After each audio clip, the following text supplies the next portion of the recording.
Warahmatullahi wabarakatuh. Selamat malam teman-teman. Jumpa lagi dengan saya Divya Santoso dalam live sharing menulis. Seperti biasa teman-teman, sebelum saya memulai topik atau tema live kali ini, saya membuka kesempatan teman-teman jika teman-teman ingin menanyakan segala hal terkait dengan dunia tulis menulis, teman-teman bisa menanyakannya melalui kolom komentar ya. Nanti saya akan jawab dan jika jawaban saya sudah sesuai dengan apa yang teman-teman harapkan, semua pertanyaan-pertanyaan tersebut sudah saya jawab, ya teman-teman baru kita bisa melanjutkan ke pembahasan live berikutnya gitu. Akan tetapi jika memang seperti biasa, kalau memang belum ada pertanyaan yang ditanyakan, mungkin teman-teman belum panas ya, masih mempelajari apa yang ditanyakan, teman-teman bisa untuk menanyakannya nanti ketika saya sedang menjelaskan, teman-teman begitu ada yang teringat ingin ditanyakan, langsung ditanyakan saja ya. Jadi jangan menunggu saya selesai, nanti kemalaman ya.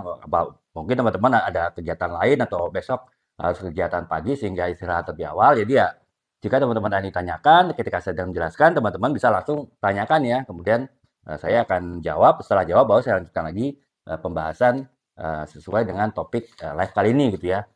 Seperti yang ini teman-teman, seperti biasa saya akan mulai live kali ini sambil menunggu pertanyaan dari teman-teman terkait dengan hal-hal yang teman-teman tanyakan ya. Nah, sebetulnya saya ingin topik baru teman-teman. Kemarin kan kita sudah bahas topik mengenai tren perkembangan novel ya terkait dengan perkembangan generasi ya. Seperti kita tahu generasi sampai saat ini kita tahu ada generasi baby boomers, kemudian generasi X, generasi Y, generasi Z, dan yang sekarang sedang berlangsung adalah generasi alpha ya. Dan setiap generasi itu mempengaruhi tren pada novel ya. Makanya kemarin kita sudah bahas tuntas sekitar 1,5 jam mengenai perkembangan tren dari novel terkait dengan generasi-generasi yang berkembang gitu ya. Bagaimana generasi-generasi tadi dapat mempengaruhi penulis novel sehingga tema-tema ataupun topik-topik novel itu juga berubah-ubah berkembang sesuai dengan perkembangan generasi. Nah, saya sebenarnya ingin mengambil topik baru sih untuk pembahasan kali ini ya. Akan tetapi tadi ketika saya sedang riset untuk mencari bahan apa yang akan saya bahas pada level ini, saya menemukan satu hal yang unik ya. Artinya memang kemarin kita membahas secara umum ya novel terkait dengan perkembangannya dari perkembangan generasi gitu. Tetapi setelah saya pikirkan lagi ternyata pasar awal novel itu adalah sebetulnya pasar remaja ya, dan justru pasar remaja itu adalah pasar yang termasuk paling besar dari sebuah novel ya, terutama novel-novel yang bersifat roman ya, novel-novel yang sifatnya cerita sehari-hari gitu. Bahkan untuk novel-novel fantasi sekalipun, pasar remaja itu adalah pasar yang besar ya, seperti misalnya kalau kita contoh di luar, Harry Potter kan, Harry Potter itu kan masuk ke dalam novel yang bergenre fantasi. Itu sebetulnya masuk ke dalam kategori novel remaja ya. Karena apa? Pemerannya, tokoh utama dari Harry Potter kan itu anak SMP ya.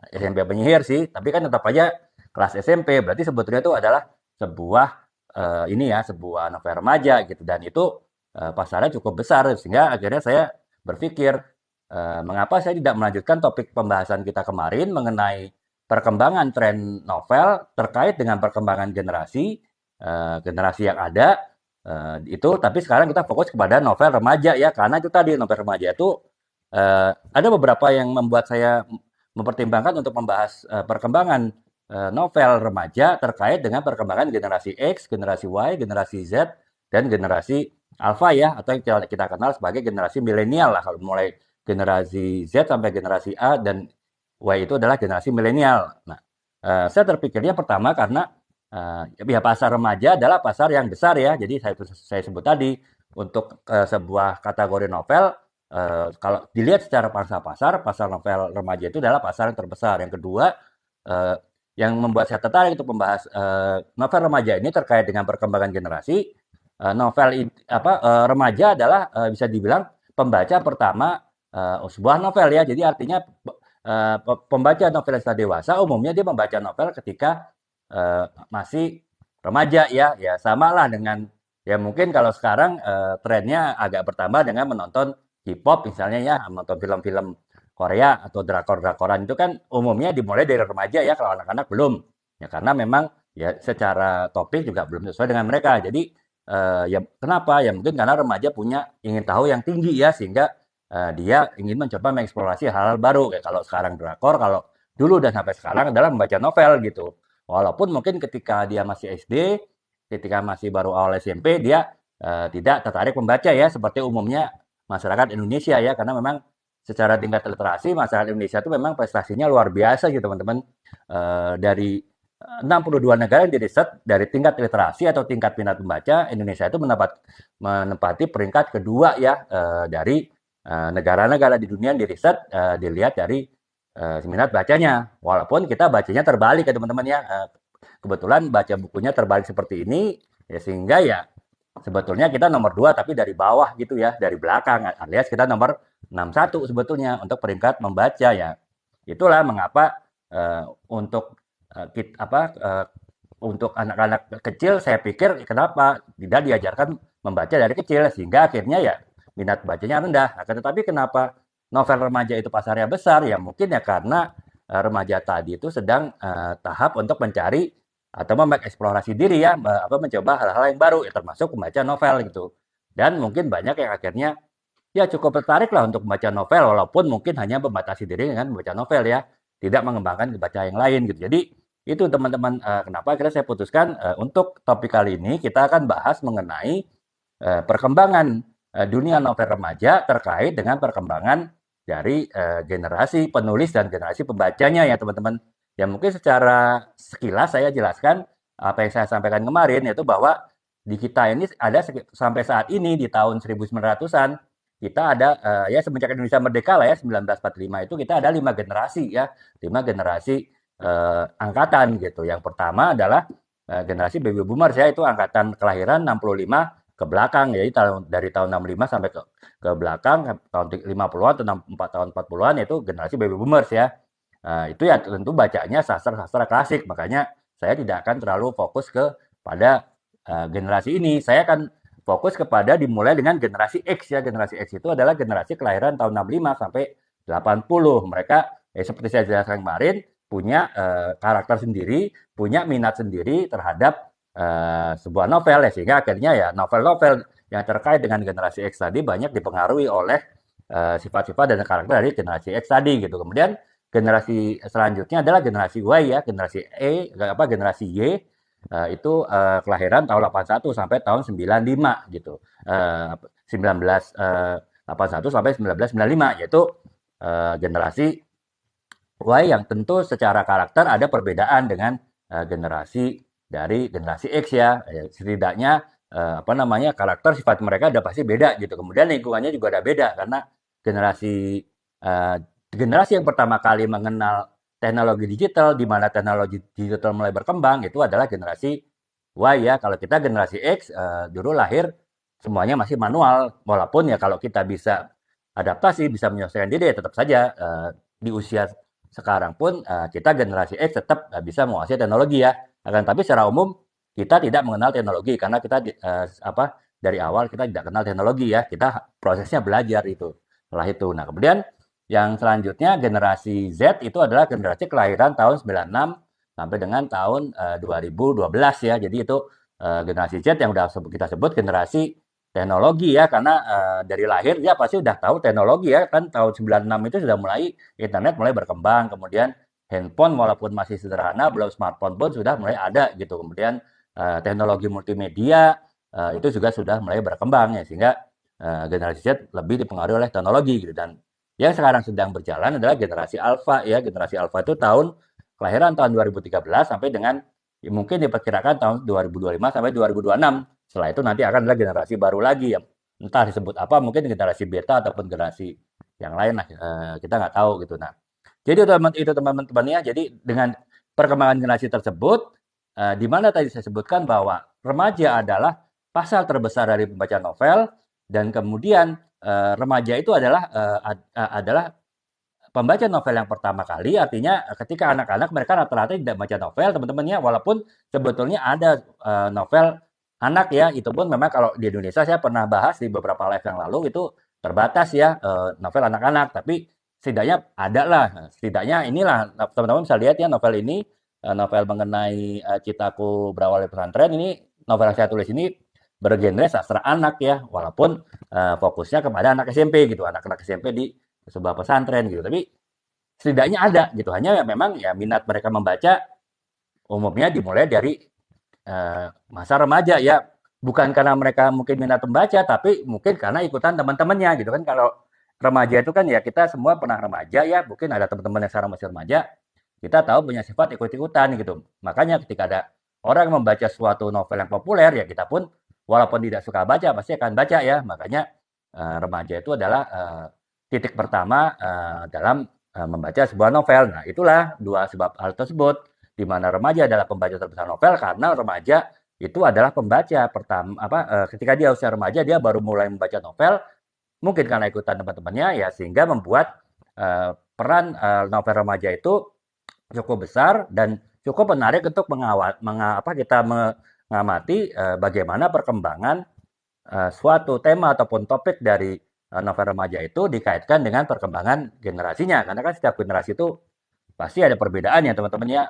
Bahkan kalau generasinya beda dua generasi, misalnya generasi X dengan generasi Z itu ya perbedaannya sudah cukup jauh ya dari banyak hal lah dari pola pikir, dari nilai-nilai yang dianut, kemudian dari norma-norma yang diikuti, dari pemikirannya, dari tingkah laku, dari tindakan sampai dengan dari cara dia membaca sebuah novel itu pun juga berbeda ya. Nah, oleh sebab itu teman-teman tadi ya cukup panjang ya pengantar 15 menit itu untuk menjelaskan bahwa akhirnya saya putuskan untuk live kali ini melanjutkan live yang kemarin membahas mengenai perkembangan tren novel akan tetapi lebih fokus kepada novel remaja ya dikaitkan dengan perkembangan generasi dari waktu ke waktu, jadi generasi penulis dan juga generasi pembacanya gitu. Nah, kurang lebih itu teman-teman. Sekarang kita akan mulai ya teman-teman ya pembahasan di tahap yang pertama yaitu perkembangan dari ini gitu. Kita akan membahas perkembangan sebuah novel remaja dilihat dari sisi gaya penulisan, dilihat dari sisi tema dan juga dilihat dari sisi audiens atau pembacanya dari 4 generasi yang ada saat ini ya, yang sekarang masih generasi produktif dan juga generasi yang masih aktif membaca ya termasuk. Jadi generasi X, generasi Y, generasi Z dan generasi Alpha gitu. Nah, kita mulai dari generasi X ya teman-temannya. Generasi X itu adalah generasi yang lahir tadi saya sebutkan tahun 1965 sampai dengan tahun 1980 ya. Jadi usianya mungkin kurang lebih sekarang sekitar umur 43 sampai umur 58 tahun itu generasi X ya. Kita menyebut generasi X itu ada generasi manual karena kita lahir dan hidup berkembang sebagai remaja kita masih hidup dengan manual ya. Kita kenal komputer pun saya kenal dulu ada namanya sebelum Windows itu ada namanya WordStar ya untuk mengetik ataupun juga ada Lotus yaitu ya kalau sekarang Excel itu ya usia umur-umur SMP ya tahun-tahun 80-an akhir gitu. Jadi ya kita baru setelah remaja menuju dewasa baru kita mulai kenal teknologinya. Jadi itu ciri khas dari kita generasi X ya, generasi yang lahir tahun 95 sampai tahun tahun 65 sampai tahun 80 dan sebagai penulis serta sebagai pembaca di saat kita usia remaja kita adalah generasi novel tahun 80-an sampai awal tahun 2000-an ya. Jadi ya ketika kita mungkin masih di usia SMP, SMA dan kuliah yaitu di tahun-tahun tersebutlah ciri khas dari sebuah novel remaja yang bercirikan generasi X baik dari sisi penulis maupun dari sisi pembacanya itu terlihat di tahun-tahun tersebut gitu. Nah, sekarang kita beralih kepada gaya penulisan ya. Nah, kalau bahasa yang dipergunakan untuk sebuah novel remaja di kalangan generasi X, yaitu ya kurang lebih novel-novel yang beredar di tahun 80-an sampai tahun 90-an akhir ya, itu biasanya bahasanya formal ya. Bahasanya bahasa yang bahasa tertata gitu. Jadi bahasa-bahasa baku lah walaupun bukan seperti bahasa Indonesia ya, bukan seperti bahasa maksudnya bahasa yang bahasa menurut EYD ya, bahasa menurut ejaan yang disempurnakan atau bahasa menurut KBBI ya, Kamus Besar Bahasa Indonesia. Tetap kita menggunakan bahasa yang cukup ini gitu, cukup sebetulnya cukup rileks juga kan, tetapi tetap kita memakai bahasa yang formal ya teman-teman. Mungkin kalau sempat pernah tahu ya, terutama kalau teman-teman itu generasi X atau generasi Y ya, teman-teman mungkin pernah baca novel Lupus ya dulu. Itu cerita pendek di majalah Remaja Hai. Saya nggak kurang tahu sekarang masih ada apa enggak itu majalah atau sudah hijrah ke digital. Nah, di situ walaupun itu kok apa cerpen remaja yang akhirnya jadi sebuah novel remaja, bahkan akhirnya jadi sebuah film, itu tetap bahasanya bahasa-bahasa baku gitu, walaupun tetap bukan bahasa yang terlalu kaku sekali gitu, tapi tetap bahasa formal gitu teman ya. Dia itu karena apa ya? Karena memang waktu itu walaupun di zaman kita pun sudah ada bahasa slang ya, sudah ada bahasa inilah ya, bahasa bahasa bahasa pergaulan, tapi masih ada tanda petik semacam tabu ya kita untuk menulis sebuah tulisan novel atau bahkan sebuah gaya bahasa remaja dengan menggunakan gaya bahasa yang bahasa slang ya, bahasa slang ataupun bahasa percakapan yang keluar dari kaidah bahasa Indonesia gitu ya. Jadi eh, istilahnya bahkan penggunaan lu gue aja pun itu juga bisa dibilang nggak ada dalam sebuah novel sekalipun ya, atau sebuah cerpen gitu, atau bahkan di majalah remaja lah, majalah remaja Hai dulu. Seingat saya juga karena itu waktu dulu saya waktu masih membaca majalah Hai itu di daerah, saya tidak ada merasa aneh membaca majalah Hai. Kenapa ya? Karena tidak memakai istilah lu gue ya. Jadi ya masih pakai bahasa saya, bahasa ya paling aku gitu kan. Kamu gitu, kemudian kami. Jadi ya pakai masih pakai bahasa-bahasa formal. Nah, itu ciri khas dari eh, novel-novel di generasi X tadi ya. Ya sebabnya mungkin ya saya cuma menduga-duga mungkin ya karena waktu itu kita memang masih sangat erat ya apa namanya kuat ikatan dari norma-normal, dan juga masih ada hal-hal yang tabu untuk kita berbicara yang tanda petik bahasa-bahasa slang yang kita anggap bahasa-bahasa bahasa-bahasa nggak sopan lah ya. Jadi kalau untuk media-media formal bahkan seperti novel dan majalah ya kita masih menjaga untuk tidak menggunakan bahasa tersebut gitu. Nah, itu ini teman-temannya gaya bahasa yang dipergunakan untuk novel dari kalangan Gen X ya. Nah, kemudian umum apa beberapa contoh dari novel-novel di generasi X yang terutama yang ada di tahun 90-an akhir ya, itu adalah misalnya seperti Andre Hirata ya, Laskar Pelangi. Teman-teman mungkin pernah lihat ya filmnya di sekitaran tahun 2004-2005 itu filmnya ya. Sebelum film itu ada kan sebelumnya ada novel ya. Novel itu ya mulai terbit ya sekitar 2000-an awal ataupun 90-an akhir lah. Itu masih tetap kalau teman-teman sempat baca novelnya pasti paham bahwa bahasa-bahasa yang dipergunakan pun masih bahasa-bahasa formal gitu ya.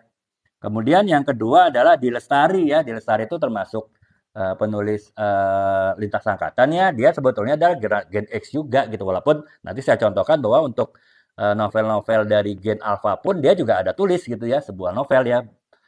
Menunjukkan bahwa ya penulis itu tidak mengenal umur ya. Artinya penulis itu lintas generasi gitu. Bahkan seorang Dewi Lestari yang adalah masuk generasi X, dia masih aktif menulis untuk kalangan generasi alpha ya, bukan hanya ke kalangan dia sendiri generasi X. Ataupun kalau saya paling walaupun generasi X ya saya baru berani menulis lintas generasi ke generasi Y ya, generasi satu generasi di bawah saya yang beda 10 tahunan, sehingga ya relatif saya masih paham mengenai karakternya gitu. Nah, itu contoh-contoh dari sebuah novel ataupun apa yang berasal dari generasi X ya.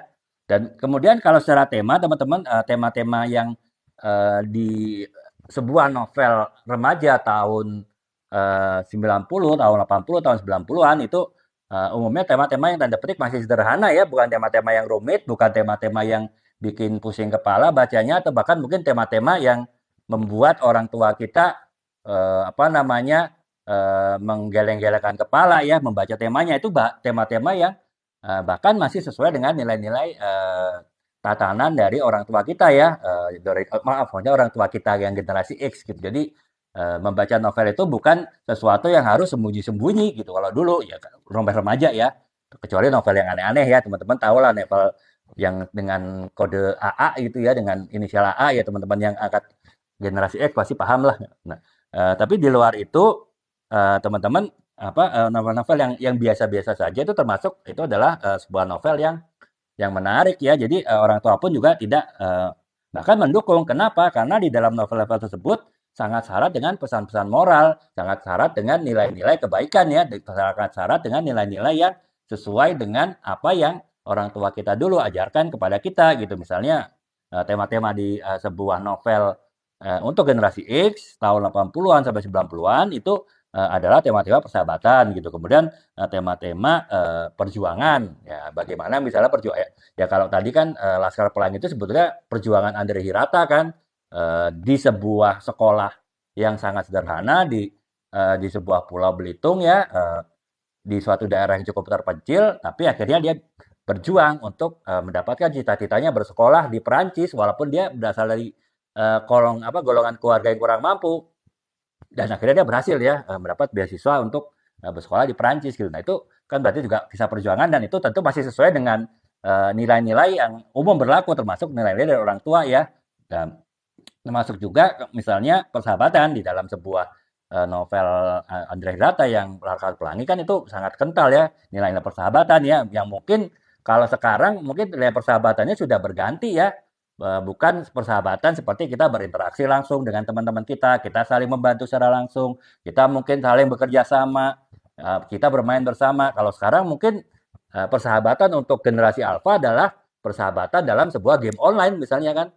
Mungkin tidak kenal siapa partner kita game online, tidak kenal pula siapa teman kita di media sosial gitu ya. Karena ya itu tadi nilai-nilai generasi alpha dengan generasi X tentang persahabatan itu udah sangat berbeda gitu ya. Nah makanya sebuah novel dari generasi X itu tadi ya benar-benar novel yang tanda petik parents friendly lah gitu. Artinya tidak perlu ada pengawasan orang tua membacanya karena rata-rata sebuah novel remaja yang ada di tahun 80-an sampai tahun 90-an yang itu adalah novel dari generasi X itu adalah sebuah novel yang memang masih mengandalkan kepada nilai-nilai moral, kemudian nilai-nilai nilai-nilai kebaikan, nilai-nilai positif yang memang itu sebetulnya adalah bentuk pengajaran yang diberikan orang tua kita ya, walaupun itu dilakukan melalui sebuah novel gitu. Jadi itu teman-teman gaya penulisannya formal, kemudian juga temanya lebih kepada perjuangan, kepada persahabatan, kepada pendidikan dan kejujuran, serta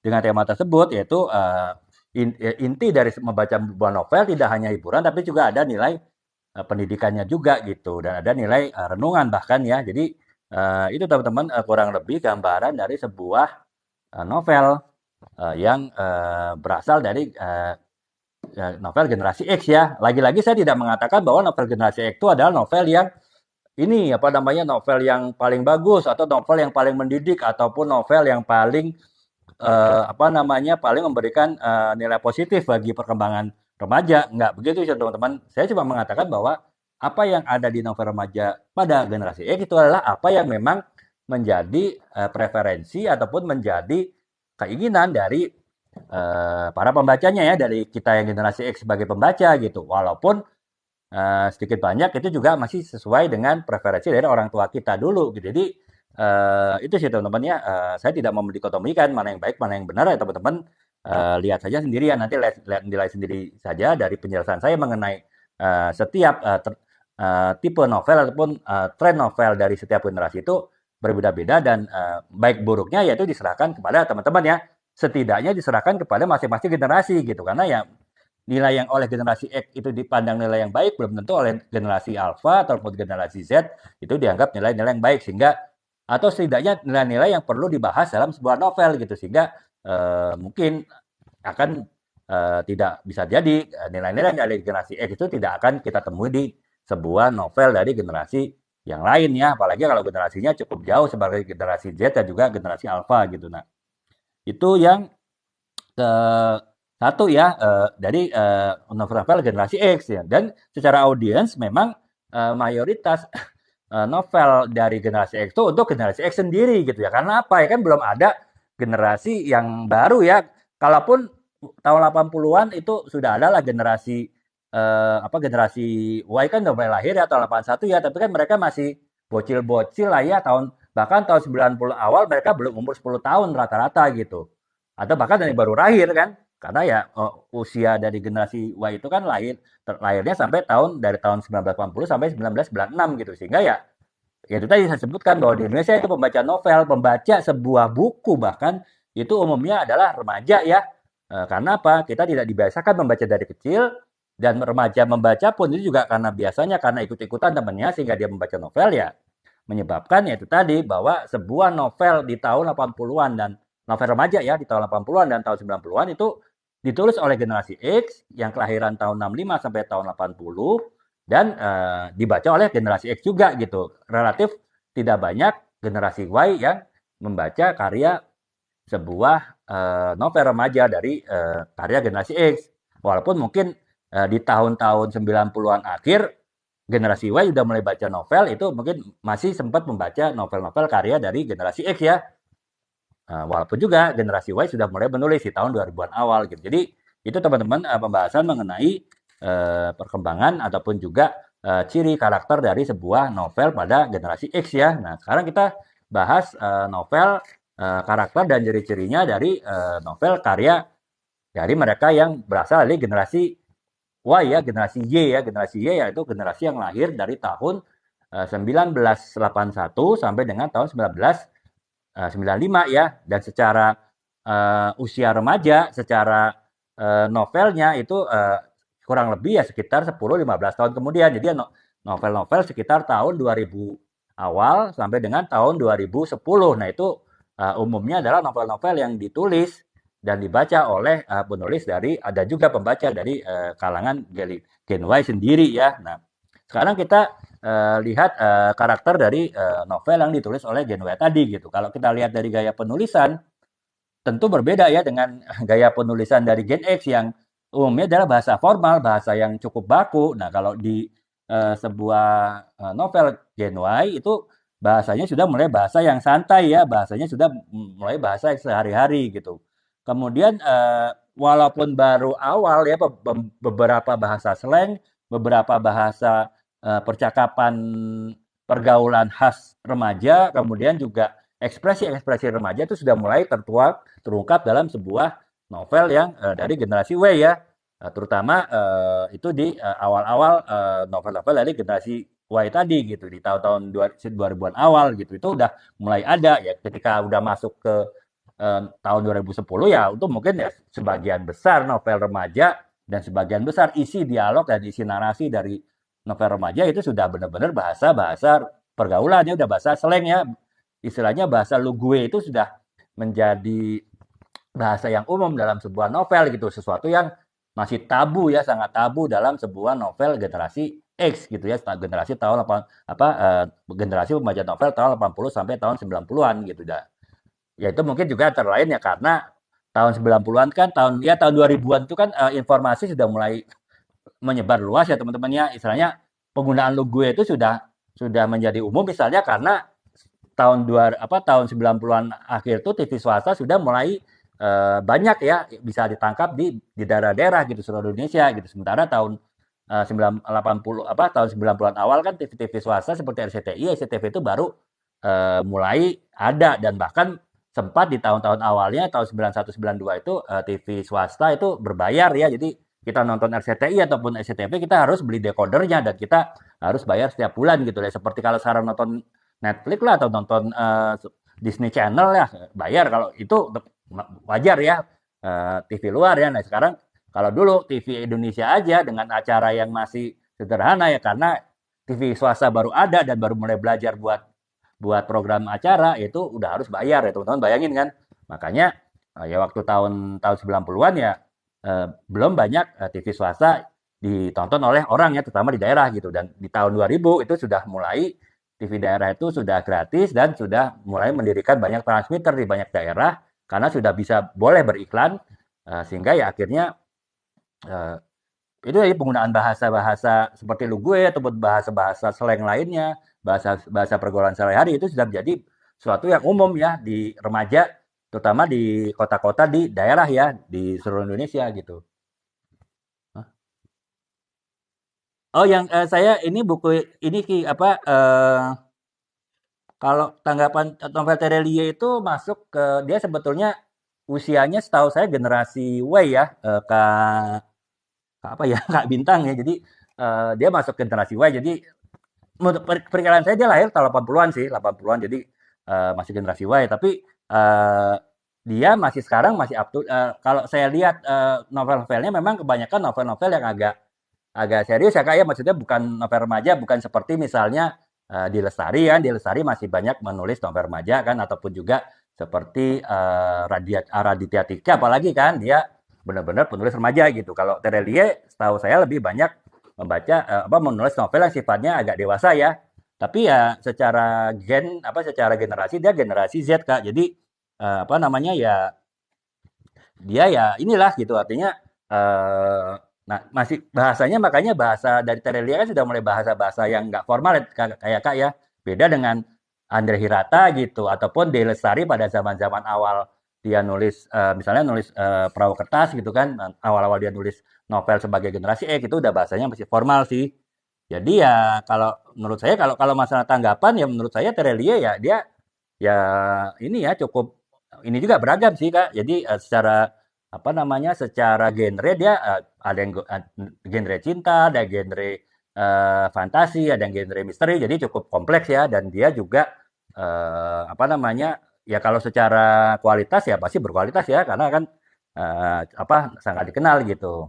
Akan tapi ya menurut saya dia mungkin lebih tepat disebut penulis untuk sebuah novel yang agak dewasa ya sampai dengan dewasa gitu. Jadi bukan ke novel remaja gitu. Kurang lebih itu ya Kak ya, yang saya paham ya mengenai beliau seperti apa. Mungkin kalau Kakak ada ini ada tanggapan lain Kakak bisa masukkan di kolom komentar ya. Kemudian kalau yang di review ini saya lebih membahas ini sih Kak Q ya. Saya membahas saya tidak khusus membahas buku kali ini, saya membahas tren sebuah novel remaja ya. Jadi saya kemarin live kemarin kalau kakak mungkin belum sempat lihat, saya menjelaskan mengenai tren novel dari setiap angkatan ya, setiap generasi ya, generasi X, Y, Z, dan generasi Alpha masing-masing punya ciri sendiri-sendiri. Hanya waktu kemarin itu saya lebih membahas ke novel secara umum. Makanya sekarang untuk pembahasan kali ini saya fokus kepada pembahasan novel remaja ya terkait dengan angkatannya gitu. Jadi kali ini memang saya tidak membahas mengenai spesifik buku saya ya, review buku saya karena memang buku saya yang terkait dengan remaja itu memang baru satu sih Kak. Jadi kan saya menulis 20-an buku itu buku marketing bisnis dan juga novel ya. Novelnya lebih kepada novel percintaan sih, novel roman ya. Jadi novel kisah kisah kasih ya, novel tentang kisah kasih seorang pria dan wanita sampai akhirnya mereka menikah dan mereka menjalani kehidupan pernikahannya dengan segala macam pernak-perniknya gitu. Jadi apa namanya? Iya Kak, benar kita lagi bahas setiap generasi gitu. Ya paling nanti saya akan bahas sedikit novel saya ini ya kayaknya novel saya ini yang apa namanya Citaku Berawal Pesantren ini adalah novel sebetulnya novel anak tapi range usianya dari mulai SD kelas 6 sampai SMP SMA awal gitu. Jadi ya nanti mungkin sekilas saya bahas ya. Ini bagaimana sebuah novel remaja ditulis oleh saya generasi X ya. Ya kakak tahu lah generasi X itu paling muda umurnya 43 ya, 43 tahun ya. Jadi ya usia saya berapa kakak kan sudah bisa perkirakan tuh. Tapi saya ya mencoba menulis sebuah novel anak, novel yang secara generasi itu jauh ya. Ini novel untuk generasi alpha sebetulnya. Jadi paling nanti saya akan jelaskan di situ sih Kak apa namanya kalau Kak Tasya, saya marketingnya sudah di banyak ini Kak, banyak industri ya, makanya Kakak, oh ya sayangnya nggak ada etalase ya. Kalau sekarang ya di Talkshop, jadi Kakak nggak bisa ngelihat buku-buku saya, marketing bisnis saya. Tapi Kakak bisa lihat di website saya sih Kak. Kakak bisa aja lihat nanti ke apa namanya ke ini profil saya, di situ ada website saya. Kakak bisa lihat buku-buku marketing saya ya. Kalau saya marketing itu lebih kepada di brand marketing, produk marketing, dan juga di trade marketing, Kak. Kalau bisnis ataupun industri, saya sudah di banyak industri ya, Kak Tasya ya. Saya sudah pernah di industri farmasi, saya pernah di industri elektronik, saya pernah di industri bahan bangunan, saya pernah juga di industri alat-alat rumah tangga, plastik ya, saya pernah juga di industri retail. Jadi ya luas sih, Kak. Makanya ya dengan sedikit pengalaman, sedikit pengetahuan yang saya punya mengenai bisnis dan marketing, ya saya tulis tuh di buku-buku bisnis dan marketing. Makanya semua buku bisnis marketing saya itu target pasarnya adalah mereka yang baru mulai bekerja di marketing ataupun juga untuk mahasiswa-mahasiswa di bisnis dan marketing yang belum bekerja, tapi dia ingin tahu bagaimana praktek bisnis itu dilakukan di dunia nyata gitu. Sehingga ketika mereka nanti masuk ke dalam sebuah lingkungan kerja, ya mereka sudah bisa apa namanya paham lah kurang lebih prakteknya seperti apa gitu. Karena kan banyak orang-orang yang mengatakan bahwa oh kalau lulusan sekarang taunya teori aja nggak tahu prakteknya gitu ya. Sedikit benar juga sih Kak. Saya pun dulu waktu baru lulus pun juga merasakan hal tersebut gitu. Bahkan ketika saya lulus S2 pun marketing juga ya tanda petik saya masih menguasai teori gitu. Praktek-prakteknya belum paham karena apa? Belum banyak buku-buku marketing terutama bahasa Indonesia yang membahas mengenai praktek-praktek bisnis atau praktek-praktek marketing secara dunia nyata itu seperti apa gitu. Makanya ya pada kesempatan saya ada waktu menulis, ya saya menulisnya untuk buku-buku yang sifatnya mengajarkan ini gitu apa namanya mengajarkan bagaimana mempraktikkan bisnis gitu. Ya benar Kak, jadi buku-buku di semua itu apa tulisan saya Kak. Jadi Pak Kak Promat Biari ya.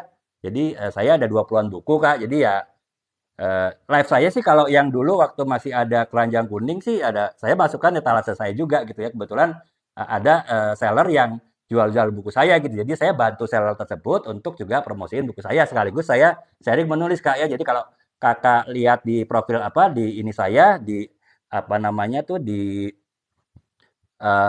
profil saya, Kakak bisa lihat di playlist daftar putar mengenai tematik ya ataupun juga mengenai live. Di situ Kakak bisa lihat nih live saya tanggal sekian bahas mengenai apa, live saya tanggal sekian bahas mengenai apa, video-videonya ya, cuplikan videonya. Jadi ya sekaligus saya sharing mengenai dunia tulis menulis karena saya sebetulnya juga mulai menulis karena saya ikut sebuah ini ya sebuah komunitas penulis, saya dapat sharing-sharing dari para senior di sana, ya saya merasa mendapat manfaat gitu. Makanya sekarang saya mencoba secara online, secara ya lewat sosial media ya saya mencoba untuk juga bisa berbagi gitu mengenai dunia tulis menulis ya sambil memperkenalkan buku-buku saya ya dan bantu seller yang kebetulan jual buku saya gitu Kak ya. Hanya sayang sekarang kan sementara keranjang kuning ditutup ya. Jadi ya Kakak nggak bisa langsung lihat nih buku-buku saya apa-apa aja gitu. Kemudian sinopsisnya seperti apa gitu ya.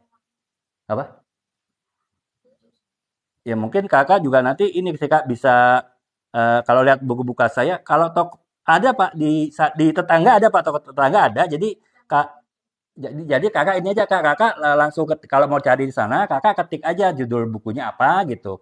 Kalau judul bukunya apa saja Kakak bisa lihat di website saya gitu di Kakak bisa lihat di ini ya apa namanya di profil saya itu ada website saya itu website pribadi ya jadi Kakak bisa lihat buku-bukunya apa judulnya nah jadi Kakak nanti ketik bukunya di toko sebelah gitu Kak ya. Jadi kurang lebih ada sih Pak Kak, kebetulan sellernya juga ada toko di sana gitu. Jadi Kakak bisa juga dicek ya Kak ya.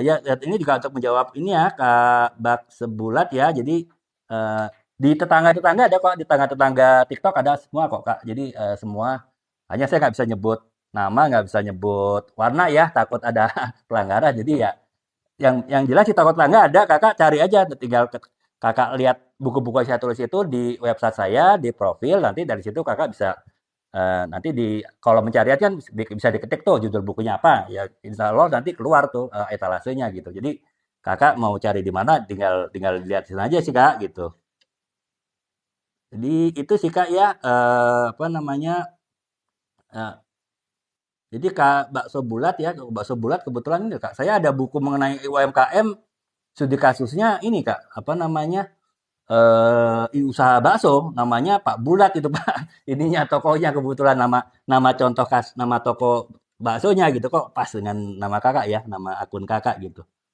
Jadi itu Kakak bisa ini Kak ya, bisa lihat-lihat di ini ya, di sebelah ya, di toko-toko sebelah itu buku saya ada semua sellernya kebetulan juga buka di semua toko marketplace ya, jadi ya Kakak bisa cek ya Kak ya.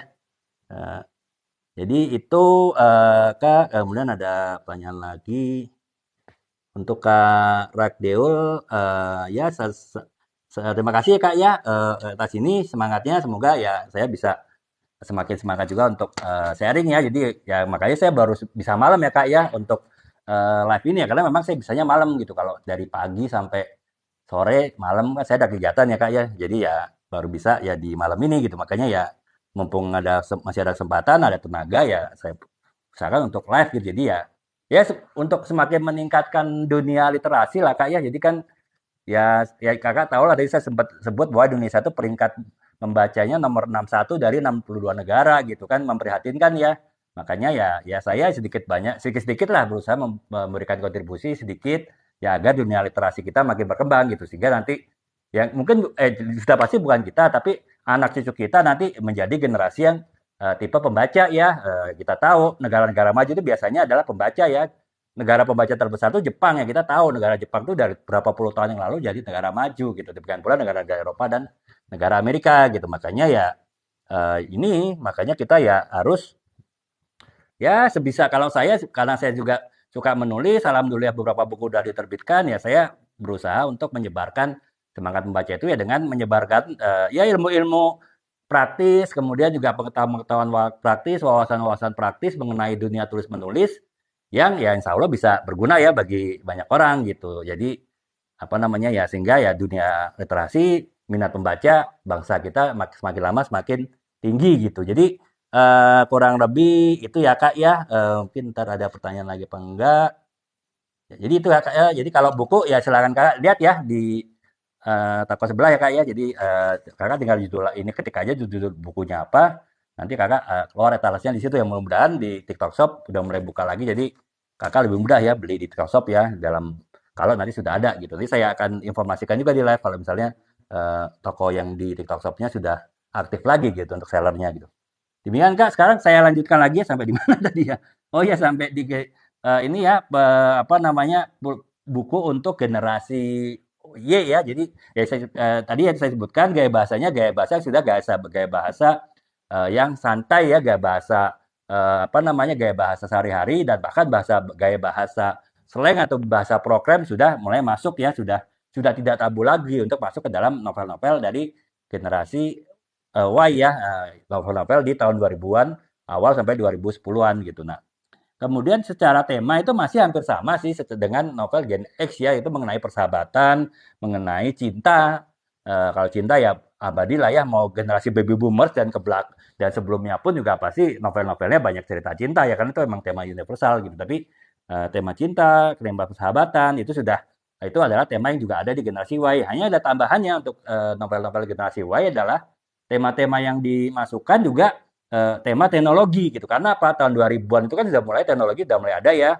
Handphone sudah mulai ada, bahkan tahun 2000 pertengahan itu handphone sudah bisa foto cukup bagus. Handphone sudah mulai beberapa seperti Nokia itu kan sudah bisa smartphone ya, walaupun belum pakai Android, belum pakai BlackBerry, masih pakai apa namanya, pakai software OS-nya dari Nokia sendiri. Itu sudah mulai bisa smartphone ya. Jadi makanya ditambahan dari tema-tema di novel generasi Y itu adalah ini apa namanya, adalah teknologi ya, tema-tema teknologi di luar tema-tema yang sebelumnya sudah ada di novel-novel generasi X ya, seperti persahabatan, cinta, dan juga tadi itu kejujuran, kemudian juga apa namanya, perjuangan hidup ya. Nah itu tambahannya. Jadi kalau contohnya ya, mungkin teman-teman pernah lihat filmnya, pernah baca novelnya Evil I'm in Love, itu karya Rahmani Aranita, yaitu eh, itu adalah sebuah novel perjuangan remaja yang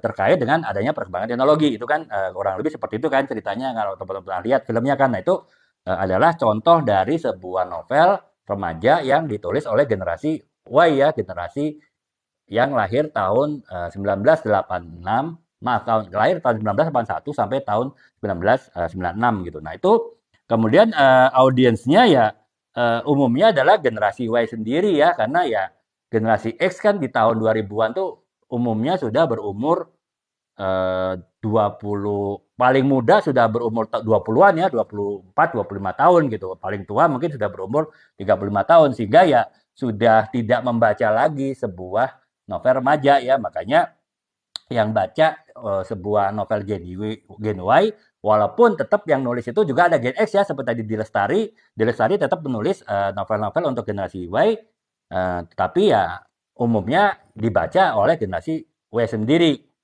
Dan generasi Z ya, generasi Z awal itu mungkin masih membaca novel-novel dari novel remaja dari generasi Y gitu, walaupun pada akhirnya dia nanti akan membaca novel-novel dari generasinya sendiri gitu. Nah,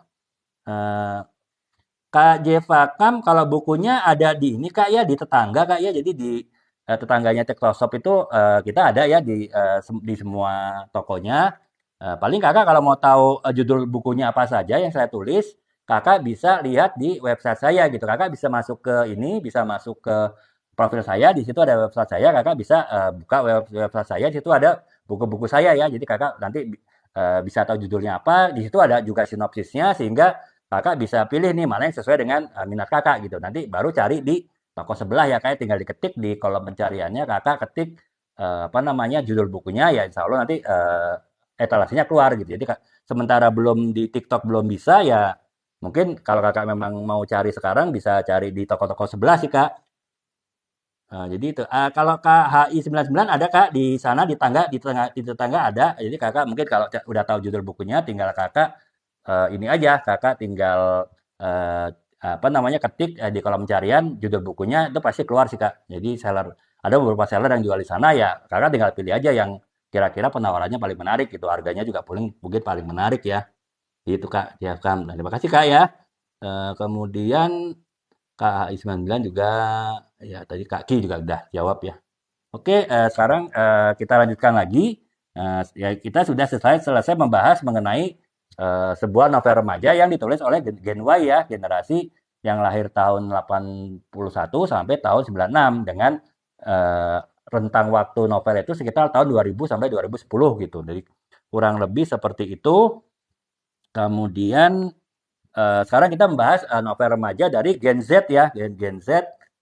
Itu Gen Z itu ya kelahiran tahun 1996 sampai tahun 2012 ya. Jadi ya mungkin usianya sekarang sekitar 11 tahun sampai sekitar 20 ya 11 tahun sampai sekitar 20 inilah ya 24 25 lah ya usia-usia SMP, SMA, usia-usia kuliah gitu ataupun mungkin baru mulai kerja. Jadi ya itu eh, apa namanya gaya penulisannya ya sudah ini ya sudah karena generasi Z itu bisa sebut generasi yang sudah generasi digital ya karena dia lahir tahun 96 paling tua ya itu yang paling tua itu sudah istilahnya teknologi multimedia sudah mulai berkembang, personal komputer waktu itu sudah mulai murah ya, termasuk komputer-komputer yang bisa multimedia, bisa untuk nyetel film, bisa untuk nyetel musik, bisa untuk main game yang cukup complicated itu sudah mulai ada. Jadi ya dari lahir pun mereka mungkin sudah tahu kenal teknologi ya. Kemudian handphone juga sudah mulai ada gitu kan, walaupun masih handphone jadul tapi untuk masanya tuh udah teknologi canggih gitu sehingga ketika mereka lahir pun mereka sudah terbiasa dengan apa perkembangan seperti itu makanya kalau pada generasi Y tadi teknologi cuma sekedar tema tambahan kalau di generasi Z tadi tema-tema mengenai teknologi itu dan juga media sosial yang sudah mulai berkembang di tahun 2000 pertengahan itu sudah masuk menjadi tema utama di sebuah novel remaja gitu ya. Walaupun mungkin temanya cinta, walaupun mungkin temanya mengenai persahabatan, walaupun mungkin temanya mengenai perjuangan hidup, akan tetapi pasti tidak akan terlepas dari gadget, ceritanya tidak akan terlepas dari sebuah media sosial untuk curhat. Misalnya kan kalau dulu kita generasi X curhat ya, curhat sama teman sendiri, mana bisa kita curhat keluar kan. Nah kalau generasi Y mungkin sosial media juga masih belum banyak gitu kan, internet juga masih susah, masih apa namanya tahun 2000-an itu internet belum ada wifi ya, internet masih pakai dial up, masih harus pakai modem dan kecepatannya kalau sekarang wifi mungkin paling sedikit 20.000 Mbps ya dulu rata-rata modem itu kecepatannya hanya sekitar 158 kbps ya teman-teman ya, bukan Mbps ya, kbps ya, kebayang itu. Untuk buka satu website aja mungkin bisa bermenit-menit gitu, gimana kita mau main sosial media kan, apa handphone pun juga belum bisa ini gitu, belum bisa buat internet gitu. Jadi ya generasi Y teknologi itu belum terlalu masuk ke dalam sebuah novel, tapi generasi Z itu ceritanya sudah sangat kental dengan teknologi, dengan media sosial ya. Jadi itu gitu. Terus tadi Kak ini Kak apa Hidup Sehat Nutrindo. Terima kasih Kak kopinya kopi ini ya kopi virtual ya. Semoga saya nggak ngantuk ya sampai ya sekitar berapa jam setengah jam lagi. Ini apa namanya untuk memberikan ini ya kak ya sedikit berbagi sharing ilmu lah ya mengenai menulis. Semoga teman-teman juga tergerak untuk mulai menulis karena menulis itu adalah sesuatu yang awalnya susah tapi setelah kita bisa tuh menyenangkan sekali teman-teman ya.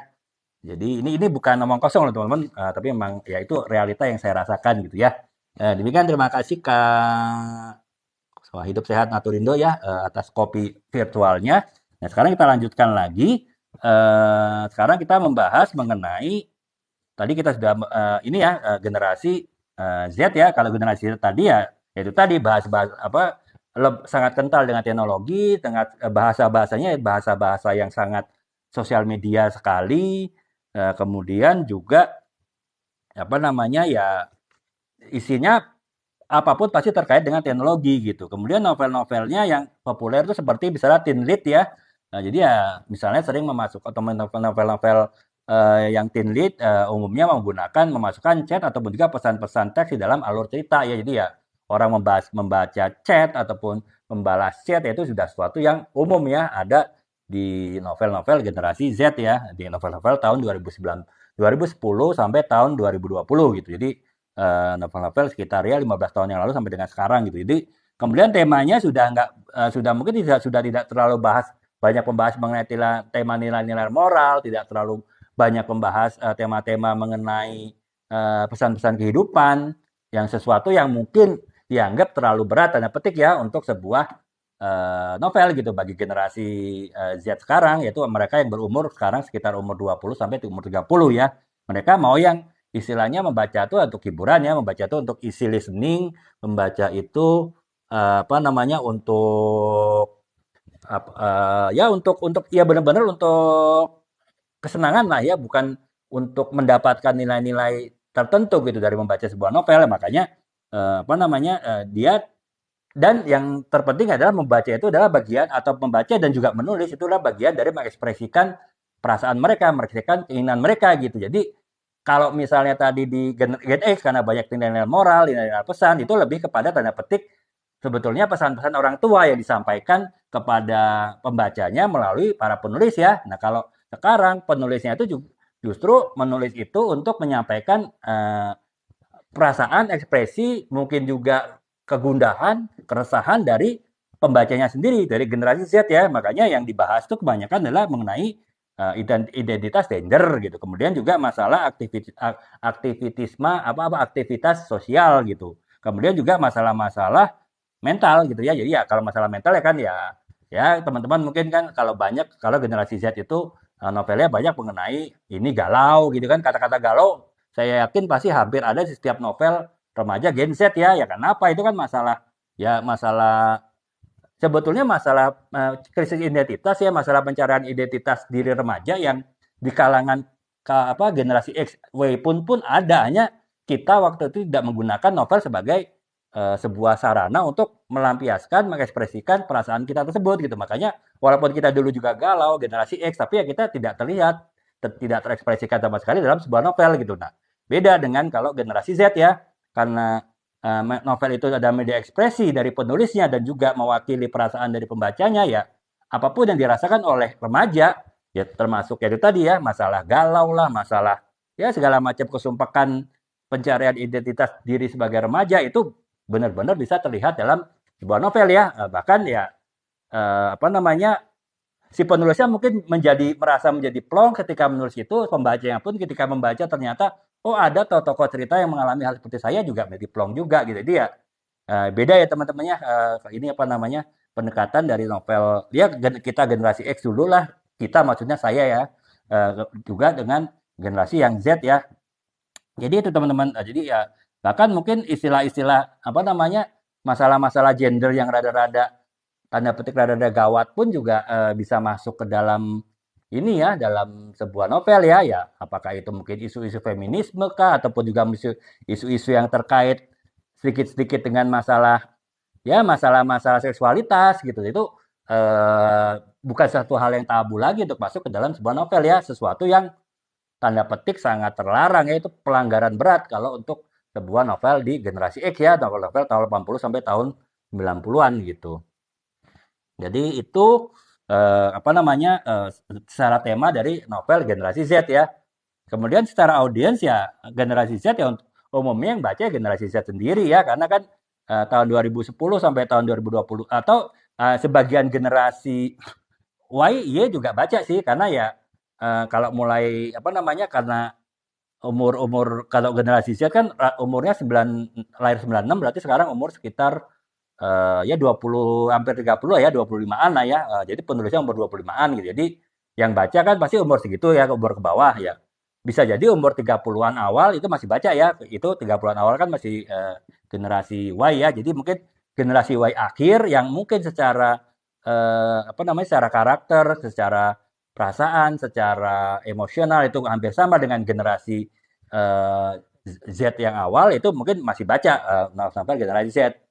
Dan tapi generasi Z akhir yang lahir tahun 2012 belum baca novel kan, ya masih umur 10 tahun. Ya tadi saya bilang orang Indonesia tuh malas baca gitu. Jadi mulai baca itu baru mulai remaja ya, mungkin baru-baru umur SMA lah 15 tahun baca. Jadi kemungkinan ya kalau generasi akhir dari Gen Z yang tahun 2012 itu belum baca novel. Mungkin generasi Gen Z yang lahir tahun 2007, 2007, 2008 itu baru sudah mulai baca ya. Makanya pasarnya agak terbelah nih. Nggak, kalau hanya mengandalkan pasar Gen Z mungkin terbatas. Makanya novel yang untuk Gen Z tadi itu juga dibaca oleh Gen Y yang akhir gitu. Jadi makanya mungkin ya itu tadi ya membuat topiknya jadi lebih beragam karena novel untuk Gen Z itu melayani untuk Gen Z sendiri maupun juga Gen Y yang di tahun-tahun akhirnya gitu. Jadi itu sih teman-teman secara audiensnya ya yang menjelaskan kenapa ya untuk novel Gen Z itu lebih gado-gado sih karena ya kepentingan dari dua generasi itu terwakili dalam sebuah novel gitu. Nah, itu yang pembahasan mengenai novel dari Gen ini ya, novel remaja dari Gen Z gitu. Kemudian sekarang novel remaja dari Gen Alpha ya, walaupun Gen Alpha mungkin kan umur sekarang paling tua itu masih umur sekitar 11 tahun ya, mungkin belum. Jadi kalau Gen Alpha ini dari yang saya penelitian software yang saya baca, referensi yang saya baca yaitu belum ada ya secara novelnya, tapi hanya sekedar prediksi nanti kurang lebih novel Gen Alpha itu akan seperti apa gitu setelah Gen Alpha mungkin yang usia tertuanya berumur ya katakanlah 15 tahun lah ya SMA ya mulai menulis lah kayak ya kalau dulu kan seperti Raditya Dika segala macam kan menulis umur belasan tahun ya apa namanya bahkan dulu Hilman penulis Lupus kalau teman-teman masih ingat ya itu penulis generasi X itu juga menulis di umur SMA dia gitu. Jadi mungkin baru berapa tahun lagi ada novel setelah Gen Alpha itu ada yang berumur 15 tahun, 16 tahun, udah SMA, mungkin baru ada novel ya. Tapi setidaknya gambaran ataupun prediksi dari sebuah novel Gen Alpha itu sudah bisa mulai diprediksi gitu. Yaitu apa namanya yaitu yang pertama gaya penulisannya jelas sesuai lebih udah teknologi mandate sekali ya. Sedangkan Gen Z aja sudah yang teknologi belum seperti sekarang saja masih belum pakai WiFi, internet masih pakai dial up, kecepatannya masih kbps belum mbps itu aja sudah berbicara banyak mengenai teknologi gitu. Sudah terpengaruhi, terinfluencer dengan teknologi apalagi ya Gen Gen Alpha ya yang dari belum lahir aja sudah kenal gadget ya paling nggak dari emaknya kan ketika dia dalam kandungan emaknya mungkin mainan gadget ya mainan TikTok bahkan mungkin ya mereka udah tahu gitu kan jadi ya apa namanya ya ini gitu teknologi udah pasti akan mendominasi dalam tema dari sebuah novel yang Gen Alpha ya mungkin kalau secara bahasa ya udah bener-bener bahasa yang ada di sosial media sih jadi udah apa ya bahasa sosial media kan campur aduk ya teman-teman ya ya bisa bahkan setiap platform itu bisa beda-beda ya platform TikTok dengan platform yang lain itu bahasanya bisa beda bahasa sosial medianya ya nah itu makanya nanti bisa jadi akan lebih gaya penulisannya akan lebih macam-macam akan lebih gado-gado ya karena ya tergantung dengan bahasa-bahasa di sosial media gitu kemudian temanya ya yaitu lagi-lagi tema kepada eksplorasi teknologi. Kemudian isu-isunya ya karena zaman internet ya informasi itu lebih banyak cepat masuk ke kita ya. Katakanlah sekarang ya perang di Palestina itu kan hitungan detik peristiwa terjadi di sana kita udah tahu kan. Nah, makanya isu-isu internal, isu-isu yang sifatnya global, isu-isu lingkungan, kemudian juga mungkin isu-isu apa namanya, isu-isu feminisme ya kalau dari sisi gender, kemudian juga isu-isu HAM mungkin ya, isu-isu kemanusiaan itu bisa akan membuat mewarnai sebuah novel dari Gen Alpha ya nantinya ya karena eh, semua isu itu gampang masuk di sosial media kita gitu. Jadi eh, mungkin temanya akan menjadi lebih berat ya daripada tema dari novel Gen Y dan Gen Z ya karena ya semua mungkin nanti akan dibahas ya apa yang dibahas di sosial media, apa yang viral di sosial media itu akan tanda petik nanti viral juga di sebuah novel dari generasi alpha ya. Jadi kurang lebih seperti itu sih prediksi dari banyak pihak mengenai nanti akan seperti apa novel-novel dari generasi alpha tadi gitu. Nah, kemudian eh, dari sisi audiens ya ya tentu ya generasi ya karena mereka sekarang belum nulis novel ya dan generasi yang generasi Z kan paling muda umur dua ini ya mungkin sekarang udah umur-umur generasi Z itu udah umur-umur belasan tahun. Jadi ketika si generasi Alpha sudah bisa nulis, mungkin hanya generasi Z akhir yang masih remaja gitu. Sehingga kemungkinan besar yang baca tulisan dari Gen Alpha, novel Gen Alpha itu ya hanya mereka-mereka yang memang dari Gen Alpha sendiri gitu. Secara ya mereka adalah generasi yang berbeda ya. Adik-adik kita, anak-anak kita bahkan ya yang umur-umur 10 tahun sekarang ini adalah generasi yang secara pola pikir, secara apa namanya, secara pengetahuan, secara wawasan itu sudah sangat berbeda dengan generasi bahkan dengan generasi Y sekalipun gitu sehingga ya ini banyak pihak lagi menunggu nih kira-kira novel yang dihasilkan oleh generasi Alpha ini nanti akan seperti apa gitu pasti selain gado-gado kompleks selain sangat mengikuti trending topik sangat mengikuti viralitas tentu akan masalahnya juga akan lebih bukan masalah ringan ya mungkin masalah-masalah berat pun akan masuk ke dalam tema-temanya gitu. Jadi ya ini sih kita masih masa penantian ya mungkin ya baru sekitar 3-4 tahun lagi akan ada novel yang benar-benar ditulis oleh generasi apa namanya generasi alpha ya walaupun penulis-penulis generasi sebelumnya ada yang sudah mulai menulis untuk persiapan generasi alpha ya seperti misalnya di Lestari itu ya saya bilang dia penulis yang lintas generasi ya walaupun dia penulis dari Gen X tapi dia menulis untuk Gen Y, Gen Z bahkan Gen Alpha dia juga sudah mulai menulis ya kalau nggak salah tadi apa saya baca dia menulis dia sekarang sudah menulis sebuah novel untuk Gen Alpha ya jadi sebuah sebuah generasi baru yang belum bisa nulis novel sendiri itu sudah dituliskan novel untuk mereka oleh seorang penulis yang justru dari Gen X ya Gen X yang jauh usianya dari dia gitu ya kelahiran tahun 65 sampai tahun 80 kan dibanding dengan kelahiran tahun 2012 ke sekarang kan ya itu perbedaan yang cukup jauh tapi ya ternyata bisa juga ya ditulis oleh penulis dari Gen X ya dari G Lestari saya tadi sempat tulis apa ya tapi saya lupa gitu nah itu kurang lebih itu sih teman-teman ya nah jadi itu sih teman-teman sekedar gambarannya mengenai bahwa sebuah novel remaja itu sangat ditentukan oleh perkembangan dari masing-masing generasinya ya saya baru bahas 4 generasi saja kita sudah tahu perbedaannya sedemikian jauh ya, apalagi nanti kalau generasi terus berkembang ya novel-novel remaja tentu akan lebih lagi menjadi berbeda antara satu dengan yang lain gitu. Nah kemudian kenapa ya perkembangan itu terjadi ya mungkin saya sedikit jelaskan ya bahwa terjadi pertama memang karena zaman yang berubah ya generasi yang berubah sehingga minat mereka berubah. Kemudian yang kedua juga mungkin juga disebabkan karena segmentasinya yang berubah ya. Misalnya dulu ya dicontoh di Gen X ya. Gen X itu kan novel-novel tahun 80 90 ya. Waktu itu kan ekonomi sudah mulai maju tapi minat baca orang itu masih terbatas karena biasanya minat baca itu tergantung dengan pendidikan gitu kan. Semakin tinggi pendidikan, semakin dia minat bacanya tinggi, semakin dia mau membaca tulisan yang rada kompleks gitu.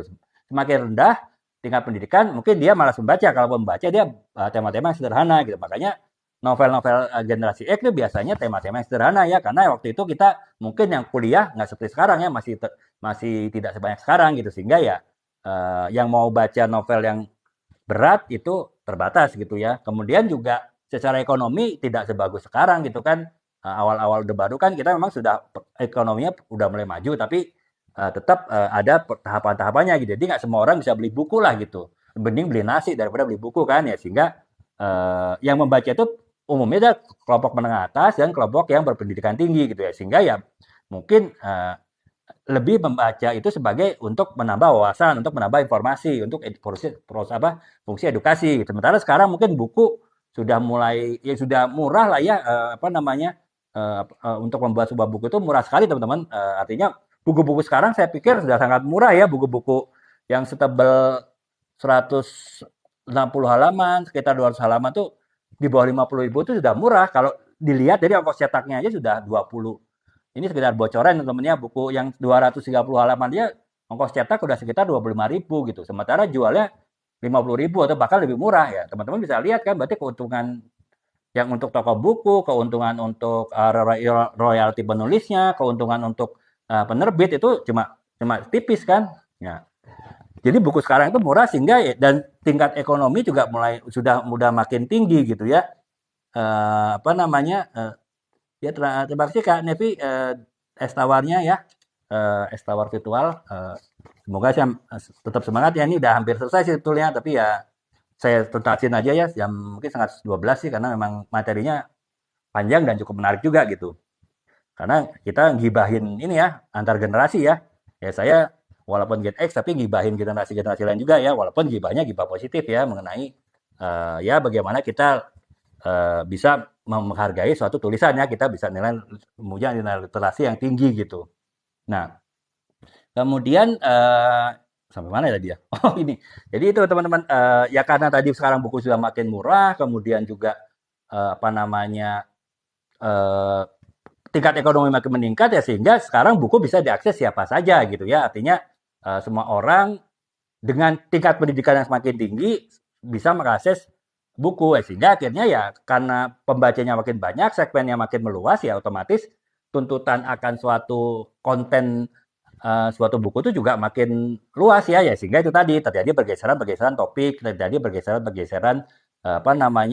gaya penulisan, terjadi pergeseran tema gitu. Jadi itu sih teman-teman yang membuat ya makanya terjadi pergeseran tadi ya. Yang pertama adalah masalah informasi yang sekarang makin gampang diperoleh dengan adanya teknologi digital sehingga ya tuntutan akan tema yang lebih meluas itu lebih banyak dari pembaca. Yang kedua juga harga buku makin murah ya istilahnya ya kita sebagai penulis juga inilah gitu rela lah mengurangi royalti, toko buku juga mengurangi keuntungan, kemudian juga dari sisi penerbit mengurangi keuntungan, yang penting agar buku kita makin dapat terjangkau sehingga banyak makin membeli gitu sehingga ya semakin banyak pembeli, semakin luas pasar ya otomatis tuntutannya terhadap suatu buku juga berubah. Itu yang membuat ya itu tadi terjadi pergeseran terjadi pergeseran segmen buku ya tadi saya jelaskan dari generasi X, Y, Z sampai Alpha itu demikian terjadi perubahan signifikan dari sisi gaya penulisan, dari sisi tema dan juga dari sisi audiens dari pembacanya gitu. Jadi itu kemudian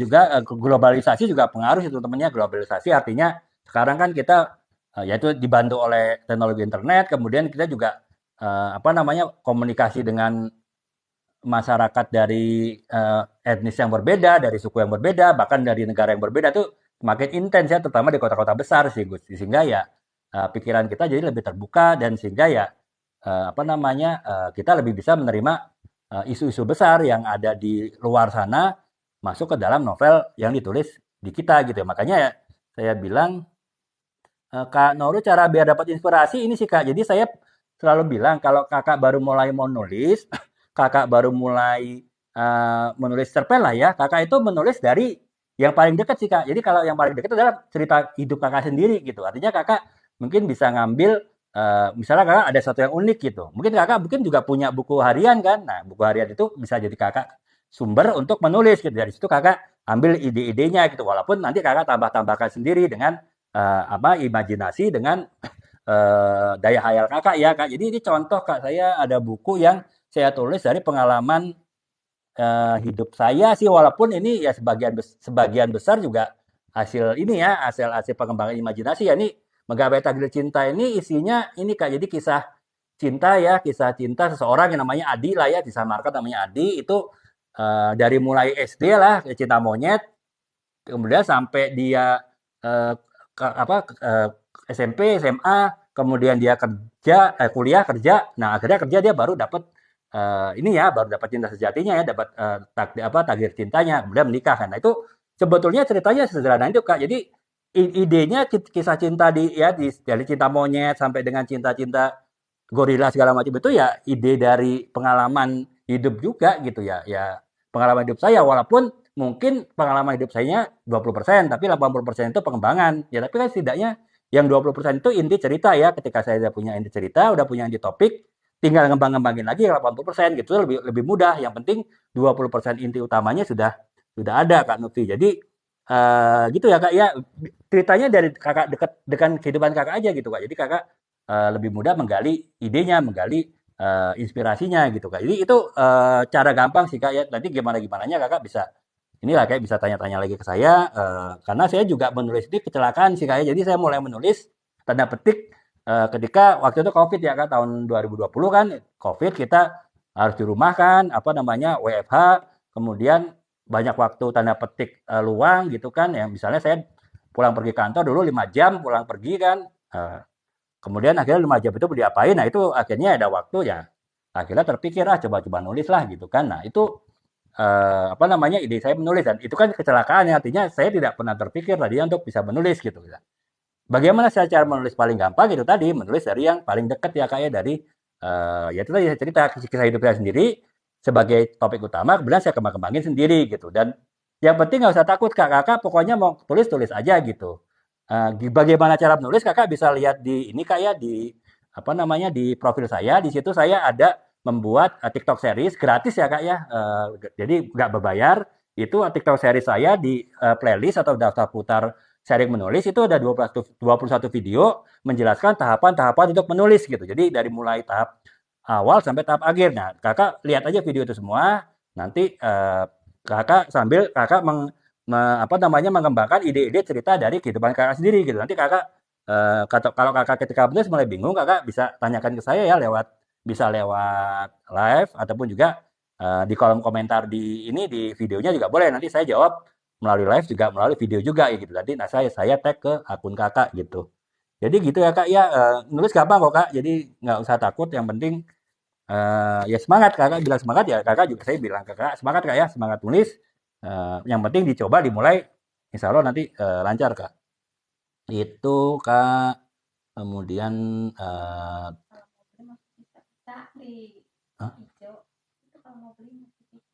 oh ya kalau mau beli buku-bukunya kakak bisa lihat buku-bukunya di ini ya kak ya, di ya inilah ya di tetangga lah ya, hijau orange segala macam lah itu katanya nggak boleh juga sih menyebut-nyebut apa warna itu ya, tapi di tetangganya TikTok Shop ada sih kak. Jadi mau tahu judul bukunya apa kakak bisa lihat di profil saya itu ada website saya, kakak tinggal ketik apa namanya tinggal masuk ke website saya, di situ ada buku-buku saya kak. Jadi kakak tahu judul bukunya apa, juga ada sinopsisnya gitu. Jadi kakak bisa ada gambaran kurang lebih apa sih buku yang kakak tertarik, atau dilihat sinopsisnya kalau kakak tertarik kakak bisa yaitu cari di toko sebelah ya, tinggal ketik judul bukunya di daftar pencarian, insya Allah nanti etalasenya ada. Nanti kakak paling kalau mau tanya sellernya aja lagi gitu mengenai bukunya itu seperti apa. Nanti sellernya insya Allah juga akan bisa jawab sih kak, karena sellernya juga udah ini ya komunikasi dengan saya juga, udah kenal dengan saya, jadi ya cukup paham lah mengenai buku-buku yang saya tulis gitu kak. Gitu kak Gigi. Kemudian eh,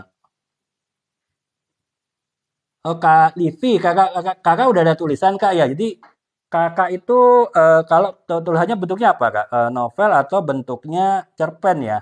Kalau novel udah dalam bentuk buku, kakak yang paling gampang sih ini Kak. Kakak bisa ada penerbit Kak. Penerbit itu saya dulu awal-awal juga nerbitkannya di sana, Guepedia. Itu penerbit online Kak. Jadi kakak bisa masukkan naskahnya itu secara online. Nah, nanti mengikuti aja petunjuk penerbitnya dari si Guepedia itu. Nanti Guepedia itu dia itu penerbit online, tapi dia jual bukunya offline Kak. Jadi artinya dia jual online. Nanti kalau ada yang beli di penerbit dia akan kirimkan buku cetaknya gitu. Jadi si Guepedia itu akan bantu untuk yang pertama nanti akan bantu ini ya untuk menilai tulisan kakak itu layak apa tidak diterbitkan. Kalau sudah dianggap layak, nanti dia akan bikin covernya, nanti dia akan bikin layout bukunya, kemudian nanti dia akan daftarkan buku kakak ke ini ke Perpustakaan Nasional sehingga kakak apa namanya bisa dapat nomor ISBN ya International Standard Book Number. Nah itu kan harus ada ya buka ya kalau buku sudah ada ISBN itu berarti buku legal ya itu berarti buku yang punya ini punya hukum lah ya punya kekuatan hukum gitu. Nah nanti itu semua diurus oleh si Guepedia kak. Jadi nanti kakak ya tinggal kalau udah terbit nanti dia akan promosikan termasuk di TikTok termasuk di segala macam sosial media itu gratis semua kak. Jadi semua proses itu gratis nggak ada biaya. Nah kalau udah penjualan eh, itu akan ada komisi buat kakak. Bukan komisi sih istilahnya royalti ya buat kakak ya. Nah itu semua terpantau di kayak ada dia punya ini kak punya kayak aplikasinya. Jadi nanti kalau ada penjualan berapa dalam bulan itu kemudian komisi ke apa ini apa namanya royalti kakak berapa itu ada kak. Jadi ada semua gitu. Jadi kakak bisa itu sih Kak Bapak mana Bapak, saya suka menulis itu mulai tahun ini terus terang tahun 2020 Kak ya. Jadi dari mulai COVID Kak. Jadi mungkin sebetulnya saya tidak punya minat menulis, tapi saya belum punya keinginan menulis gitu. Jadi eh, ketika tahun 2020 COVID, kemudian saya banyak di rumah ya, karena kan kita WFH gitu kan, gitu ya COVID kan kita nggak boleh kemana-mana kan, nggak apa namanya ada lockdown istilahnya ya kan. Jadi ya misalnya waktu perjalanan pulang pergi kantor yang 5 jam itu saya bingung mau ngapain gitu. Akhirnya saya coba-coba tulis lah. Pertama saya nulis di blogspot gratisan ya di blogspot.com gitu atau di Kompasiana. Akhirnya kebetulan saya punya temen dia penerbit juga gitu. Terus saya lihat oh tulisan Bapak tulisan Pak Dwi bagus kok untuk menjadiin buku. Waktu itu saya menulis mengenai marketing di dalam situasi COVID gitu ya. Nah, katanya coba Bapak ubah formatnya menjadi buku nanti kami review gitu dan ternyata alhamdulillah Allah saya bisa diterbitkan. Jadi mulai dari nggak sengaja sih Kak. Jadi ya intinya adalah kalau kita mau apapun pasti bisa sih Kak. Jadi ya termasuk ya itu saya belajar dari pengalaman menulis ya. Saya sebelumnya belum pernah menulis kecuali nulis skripsi sama nulis tesis waktu lulus S1 S2 ya belum pernah nulis lagi. Ya alhamdulillah akhirnya bisa gitu dan ketika saya sudah sekali bisa ya saya tertantang untuk terus menulis gitu Kak. Jadi begitu ya Kak ya.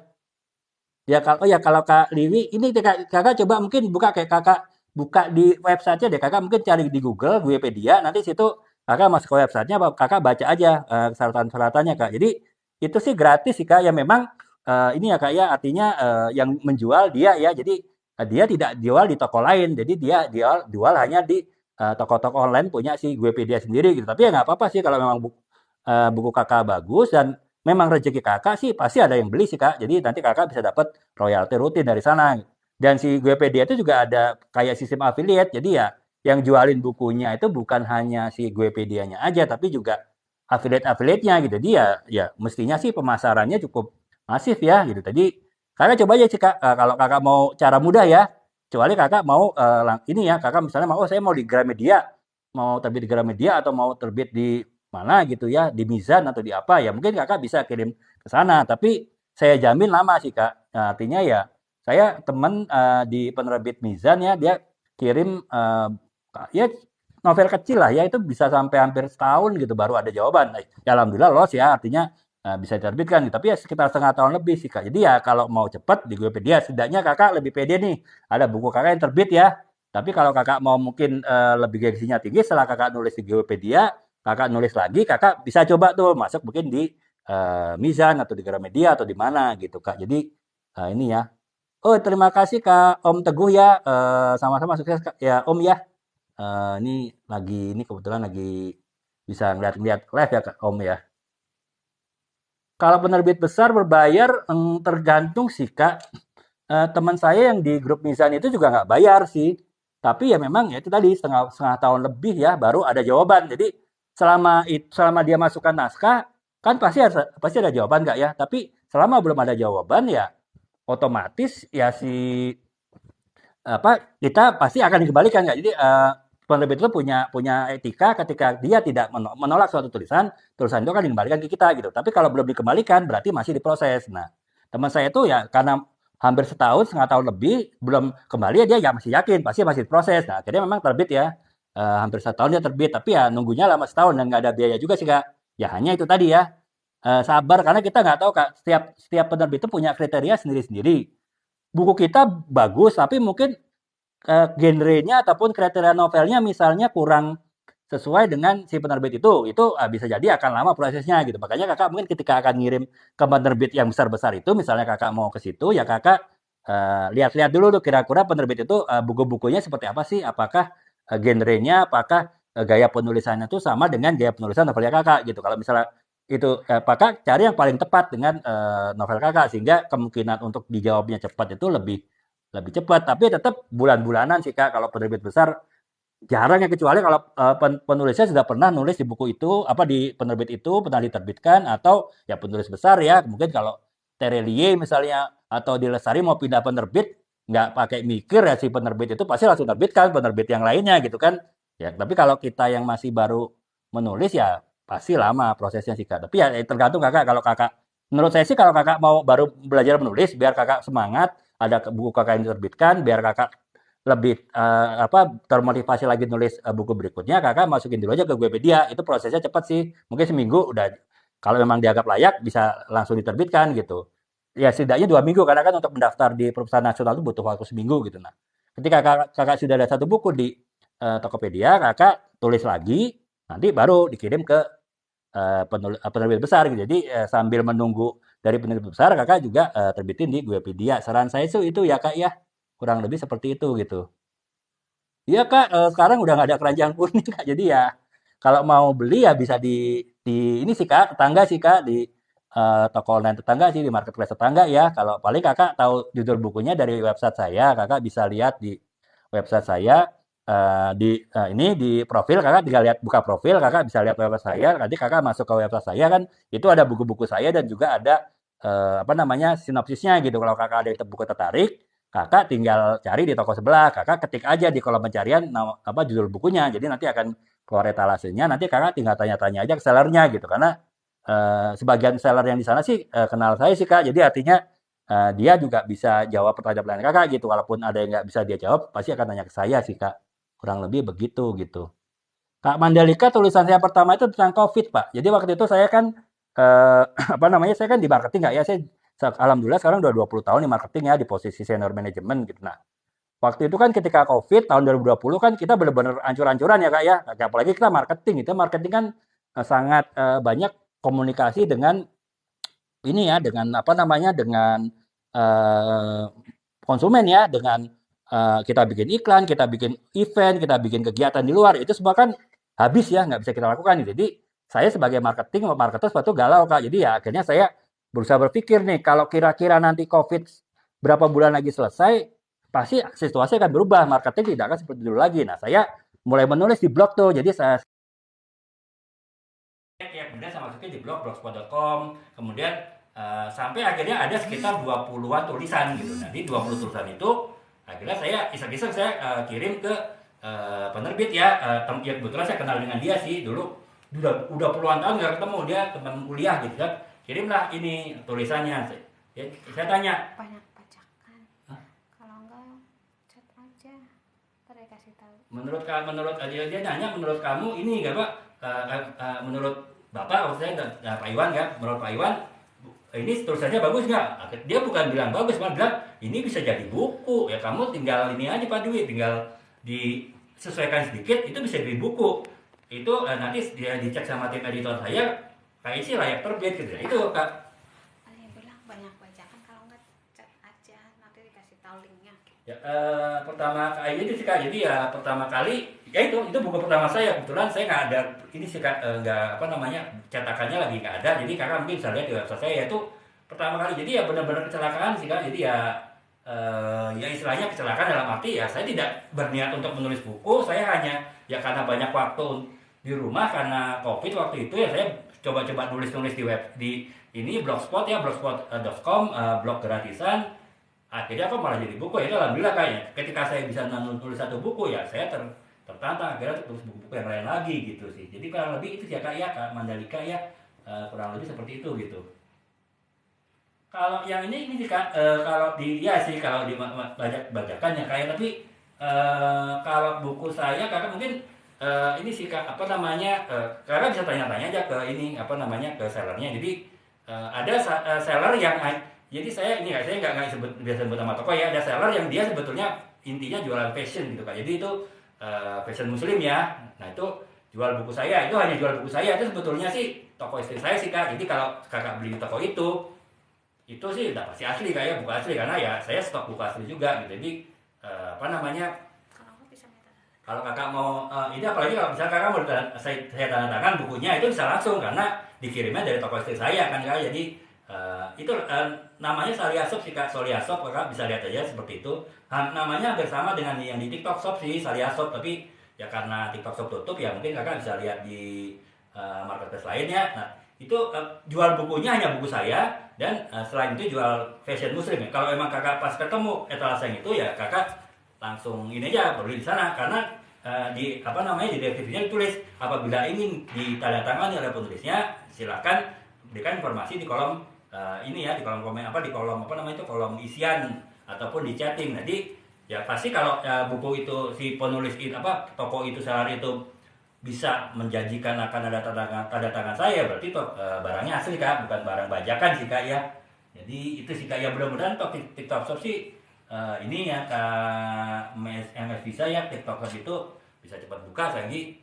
Nanti kalau dari live ini langsung masuk ke keranjang kuningnya TikTok Shop ya pasti barang asli sih, karena dari itu udah pasti dari toko istri saya sih Kak yang saya tautin untuk live ya, walaupun mungkin di TikTok Shop juga ada toko lain yang jual gitu. Kurang lebih itu ya Kak ya. Kemudian pertanyaan lagi, ya itu kurang lebih itu ya Kak ya. Jadi kalau Kak Nia, saya ini Pak, saya di marketing sih Kak ya, saya lebih banyak di brand manajemen ya. Posisi saya terakhir ya alhamdulillah marketing manager sih Kak. Jadi ya kalau untuk marketing ya saya cukup paham lah, kenapa makanya saya tulisnya buku marketing ya, karena saya bilang tadi Kak, kalau untuk menulis itu sebaiknya sesuatu yang dekat dengan kakak, sesuatu yang kakak benar-benar kuasai, sehingga kakak lebih mudah nulisnya. Nah, karena saya sudah 20 tahun di marketing, ya di posisi yang cukup ya strategis juga ya, sehingga saya cukup tahu berbagai hal mengenai marketing di suatu perusahaan ya. Jadi ya saya akhirnya banyak menulis buku marketing, itu lebih mudah bagi saya gitu, risetnya pun juga lebih ini ya, lebih sedikit ya gitu ya. Terima kasih Kak Nadet ya, semangat juga buat kakak ya. Semoga kakak juga ya, kalau kakak sudah ada keinginan sedikit tulis langsung dihajar aja Kak, seperti saya dulu gitu. Jadi kalau ditunda-tunda ya kita mungkin akhirnya malah adem lagi ya. Tapi kalau kakak sudah semangat menulis, ada keinginan nulis, udah mulai nulis, langsung hajar aja. Yang penting nulis itu sampai selesai dulu. Setelah selesai baru editing, baru periksa. Jangan berpikir oh ketika nulis ini jelek nggak ya, oh ini kira-kira bagus nggak ya, oh ini kira-kira nyambung nggak ya.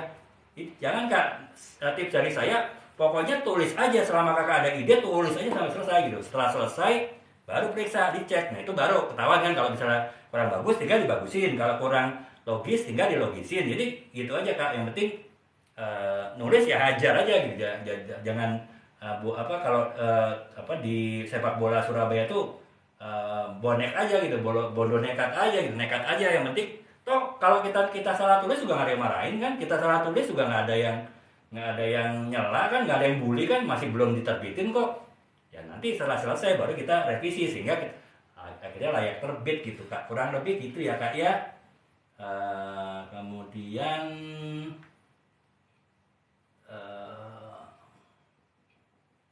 jadi itu ya, jadi ya ini materi udah saya kayaknya saya lebih sekarang nih motivasi di tempat kakak-kakak nih, kakak teman-teman yang sudah mulai mau nulis tapi kok masih ragu, ya udah tulis aja sih Kak. Jadi ya karena saya bilang ya, saya nulis buku pun juga kecelakaan kan, itu pun juga bukan langsung dalam bentuk buku, dalam bentuk 21 artikel di sebuah blog gratisan gitu kan, yang akhirnya dilihat oleh penerbit kok layak terbit. Kalau saya mau sedikit memolesnya menjadi sebuah buku ya akhirnya ya saya nekat aja, saya polisi di buku artikel tersebut gitu. Alhamdulillah bisa terbitkan kan ya, dan insya Allah juga banyak ya, cukup inilah sedikit-sedikit bisa membantu para marketing yang waktu itu masih galau lah ya menghadapi COVID. Bagaimana nih kami ini marketing ini melakukan tugas-tugas marketing nih pada saat COVID ya.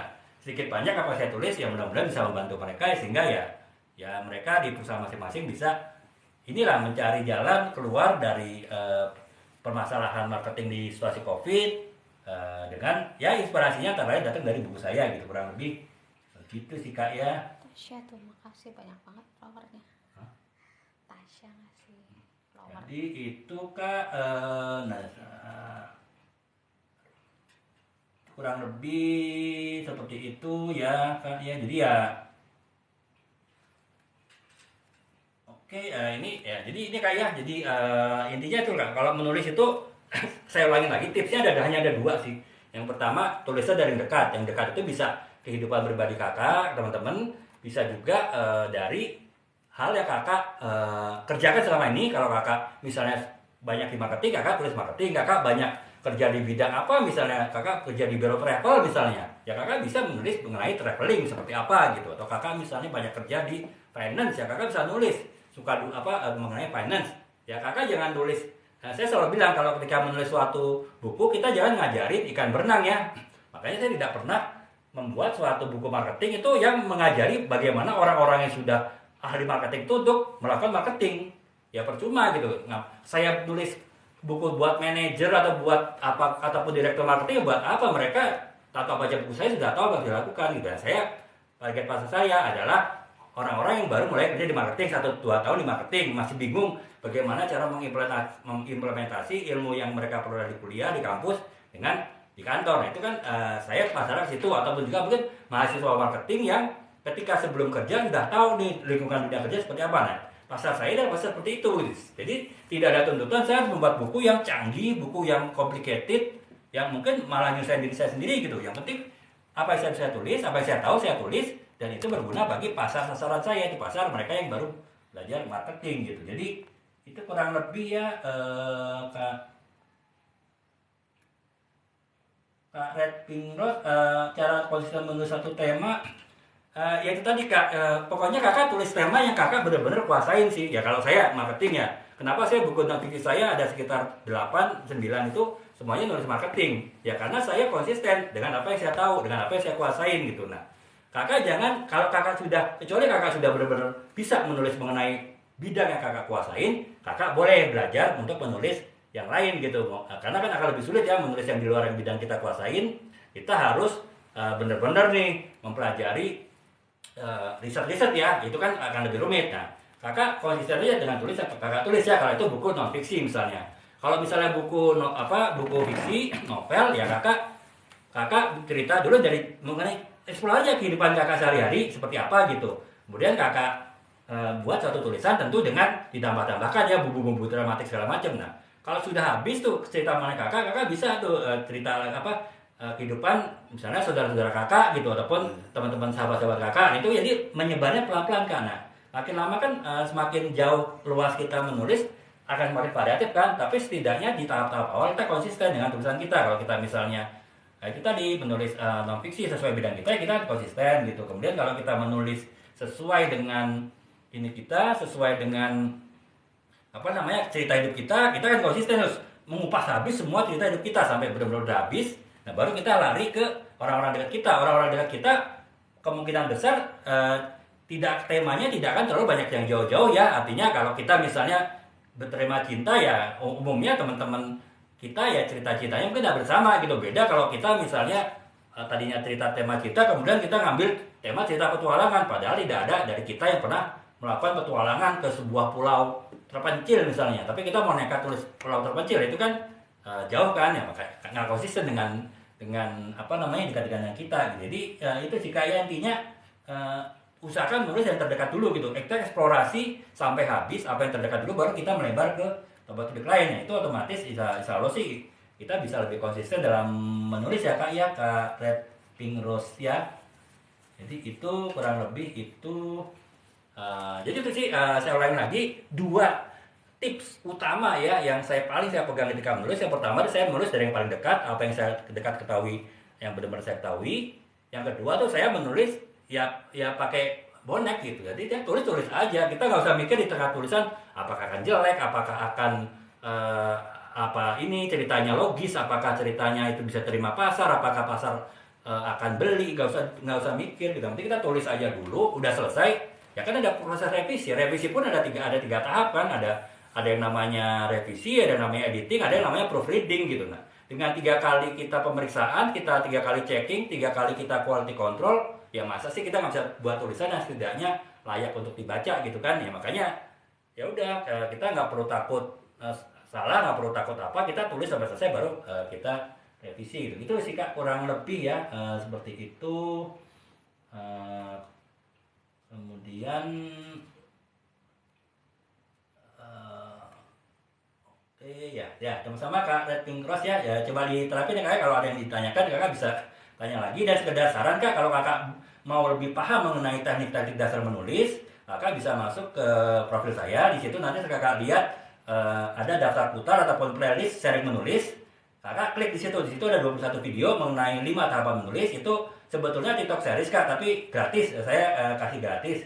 Jadi Kakak ini aja, Kakak lihat 21 videonya. Kalau yang ditanyakan bisa ditanyakan melalui kolom komentar di video. Nanti saya coba jawab. Kalau memang perlu dengan video, saya buat videonya. Nanti saya jawabnya akan saya tautin ke akun Kakak gitu. Kurang lebih gitu ya Kak ya. Sama-sama Kak. Kemudian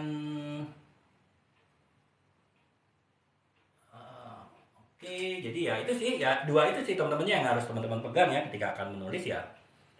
Tulisan yang dekat dan pakai gaya bonek dah, itu aja sih. Kalau itu udah Kakak laksanakan, insya Allah Kakak bisa selesai 1 buku. Berikutnya udah gampang Kak. Jadi ya saya belajar itu benar-benar pengalaman saya. Saya menulis nggak sengaja, akhirnya jadi buku diterbitkan. Untuk selanjutnya udah pede gitu. Jadi cukup kita punya 1 buku saja, kita sudah pede untuk tulis buku berikutnya ya. Karena inti kita nggak menulis-nulis itu sebetulnya masalah kepedean sih, pede atau tidak gitu, bukan masalah kita itu sebetulnya mampu apa nggak mampu.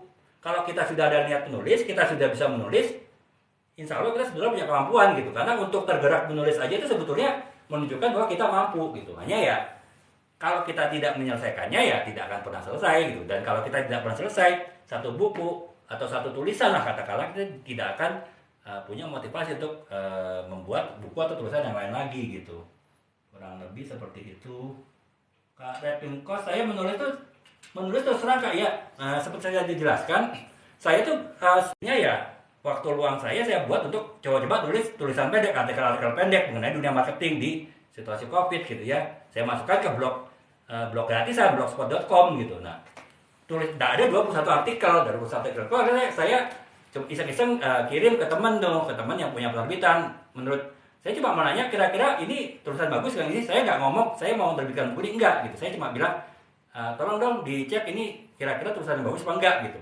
Nah, dia malah bilang, nah ini kalau ini sih udah bisa di buku, kamu tinggal ini aja Pak Dwi, tinggal edit sedikit, tinggal revisi sedikit jadi buku, nanti serahkan ke saya, nanti saya cek sama tim editor saya. Menurut saya sih setelah ini layak terbit gitu. Benar, ketika saya edit sedikit, kemudian jadi 1 buku, bab 1 sampai bab 21, saya serahkan ke dia, hitungan sebulan, terbit ya, karena pas kebetulan kan, itu bukunya mengenai bagaimana melakukan marketing branding di situasi new normal ya, di situasi pasca COVID. Jadi kan itu benar-benar topik yang relevan kan, dan mungkin belum banyak penulis yang cepat menulis tema tersebut di situasi seperti itu gitu ya, sehingga ya padahal saya awalnya nggak berniat untuk nulis, kayak saya benar-benar ini aja, gabut aja gitu loh. Artinya biasanya saya di jalan 5 jam sehari, tapi akhirnya 5 jam itu buat ngapain gitu kan. Nah, saya iseng-iseng nulis, ya sebetulnya cuma rasa galau aja. Galau saya sebagai orang marketing, gimana nih profesi marketing nih di COVID ini bisa hancur-hancuran gitu kan. Nah, cuma galau aja saya tulis gitu. Tapi ya karena akhirnya jadi tulisan, bisa lancar terus, jalan terus, saya masukkan ke blog. Yang nonton pun juga lumayan banyak sih, ya ratusan lah setiap kali saya posting, ya lumayan lah ya untuk sebuah blog yang orang ya beda. Kalau di TikTok kan disebar-sebarin sama TikTok kan, kalau di blog itu kan benar-benar orang yang googling baru lihat tulisan kita gitu. Jadi ya kalau sampai 1 tulisan sampai berapa ratus yang lihat, ya menurut saya udah paling enggak saya bisa sharing lah pada banyak orang gitu. Nah, sampai ada 21 artikel tadi gitu kan, akhirnya malah jadi buku sih Kak. Jadi itu sih Kak, yang penting nulis aja gitu. Jadi ya kalau jalan, insya Allah Tuhan pasti kasih jalan sih Kak, kalau memang kita niat ya untuk bisa menulis dengan baik gitu Kak. Jadi itu kemudian Jadi itu ya Kak Repi Rose ya, pokoknya Kakak udah tulis sudah ya Kak. Kebetulan Kakak udah ini kan sudah mulai nulis kan, itu berarti kan Kakak sebetulnya punya kemampuan, tinggal Kakak punya kemauan untuk lebih bisa mewujudkan itu enggak gitu. Kalau Kakak punya ya berarti ya tinggal soal waktu sih Kak. Tinggal Kakak konsisten, Kakak kerjakan, insya Allah jadi buku. Nah setelah itu nanti gimana terbitnya ya saya jelaskan tadi ya Kakak yang siapa ya. Jadi yang kalau Kakak mau cepet bisa lewat Wikipedia ya. Kalau lama bisa lewat penerbit besar. Saran saya kalau Kakak punya 2 buku, satu buku lewat Wikipedia yang penerbit online yang bisa lebih cepat, satu bukunya lagi ya lewat ini ya, lewat toko penerbit besar ya. Kalau lewat Wikipedia memang masalah ruginya adalah kita hanya bisa jual di tokonya dia, di afiliatornya dia gitu. Dia tidak, karena dia penjual online, dia tidak jual buku di toko buku. Dia hanya akan cetak buku kalau sudah ada pesanan gitu ya. Jadi ya mungkin kalau kita mau pengen ada buku kita di toko buku mana-mana ya kita sebaiknya di penerbit besar. Tapi yang penerbit besar ya itu tadi pengalaman teman saya setengah tahun sampai 1 tahun itu baru dijawab dan baru terbit gitu. Jadi itu pun kalau memang dianggap buku kita layak ya. Kalau buku kita masih perlu revisi akan dikembalikan lagi dari penerbit, kita diminta revisi, akan butuh waktu lagi kan gitu. Jadi ya kurang lebih gitulah Kak ya. Fingers crossed ya. Semangat ya Kak ya, semoga Kak bisa jadi penulis juga Kak ya. Dan ya inti dari penulis itu kita lebih mencari ini sih Kak, sebetulnya kalau niat saya yang terlain ya kita bisa berbagi lah. Artinya apa yang kita tulis itu kan walaupun mungkin orang harus beli ya misalnya, tapi kan tetap orang dapat manfaat ya, dapat pengetahuan dari buku kita gitu. Jadi ya istilahnya ya kita bisa menebar kebaikan lah sebisa kita ya, karena kan nulis itu kan bukan sesuatu yang berat kan, nggak harus kita misalnya berkeringat-keringat ke sana kemari gitu, tapi cukup di rumah duduk tenang kita tulis. Nah, itu bisa insya Allah bisa bermanfaat buat orang lain gitu. Kurang lebih itu ya Kak ya. Itu. Jadi itu ya teman-temannya. Sekali lagi pokoknya untuk penulis ya 2 itu sih Kak. Pokoknya Kakak punya ini, Kakak punya tulis yang dekat-dekatnya Kakak, dan Kakak konsisten nulis, nggak usah takut, nggak usah takut salah, yang penting tulis itu sampai selesai gitu Kak ya. Terus ya saran kecil lain sih, kalau bisa Kakak nulis kan banyak kayak tulis itu harus di depan laptop, harus ada kopi, harus ada camilan, harus dengerin musik gitu. Ada yang begitu ya. Kalau bisa Kakak mulai membiasakan nulisnya bisa di mana aja Kak. Jadi ya artinya Kakak nulis nggak harus ada laptop gitu. Jadi dengan handphone aja Kakak bisa nulis, karena di handphone kan ada MS Word kan. Jadi kita bisa tetap ketik di handphone gitu kan. Jadi kita ada waktu setengah jam aja kita bisa nulis. Ya seperti saya contoh, saya misalnya ada janji meeting di kafe dengan klien gitu ya. Tapi akhirnya klien itu terlambat karena macet ataupun karena ada kegiatan lain. Saya harus nunggu setengah jam, 1 jam lebih lama gitu ya. Daripada saya belum ngapa-ngapain dan waktu itu saya lagi nggak bawa laptop karena memang niatnya adalah untuk membahas sesuatu yang tidak perlu laptop, ya akhirnya saya ya nunggu sampai nulis gitu ya. Akhirnya 1 jam saya bisa dapat 1000 kata gitu. 1000 kata itu kalau di sebuah novel bisa 1 bab gitu kan ya, setidaknya setengah bab lah. Kan lumayan kan teman-teman. Jadi ya teman-teman kalau bisa ya membiasakan bisa nulis di mana aja gitu ya. Jadi ya dengan handphone sih gitu. Nanti kan datanya bisa kita pindahkan ke komputer, ke laptop dengan ya kalau Kakak punya flash disk OTG lebih gampang. Kakak masukin versi OTG nanti tinggal dipindah ke laptop kan. Tapi kalaupun nggak punya kan bisa di email gitu. Jadi praktis jika ya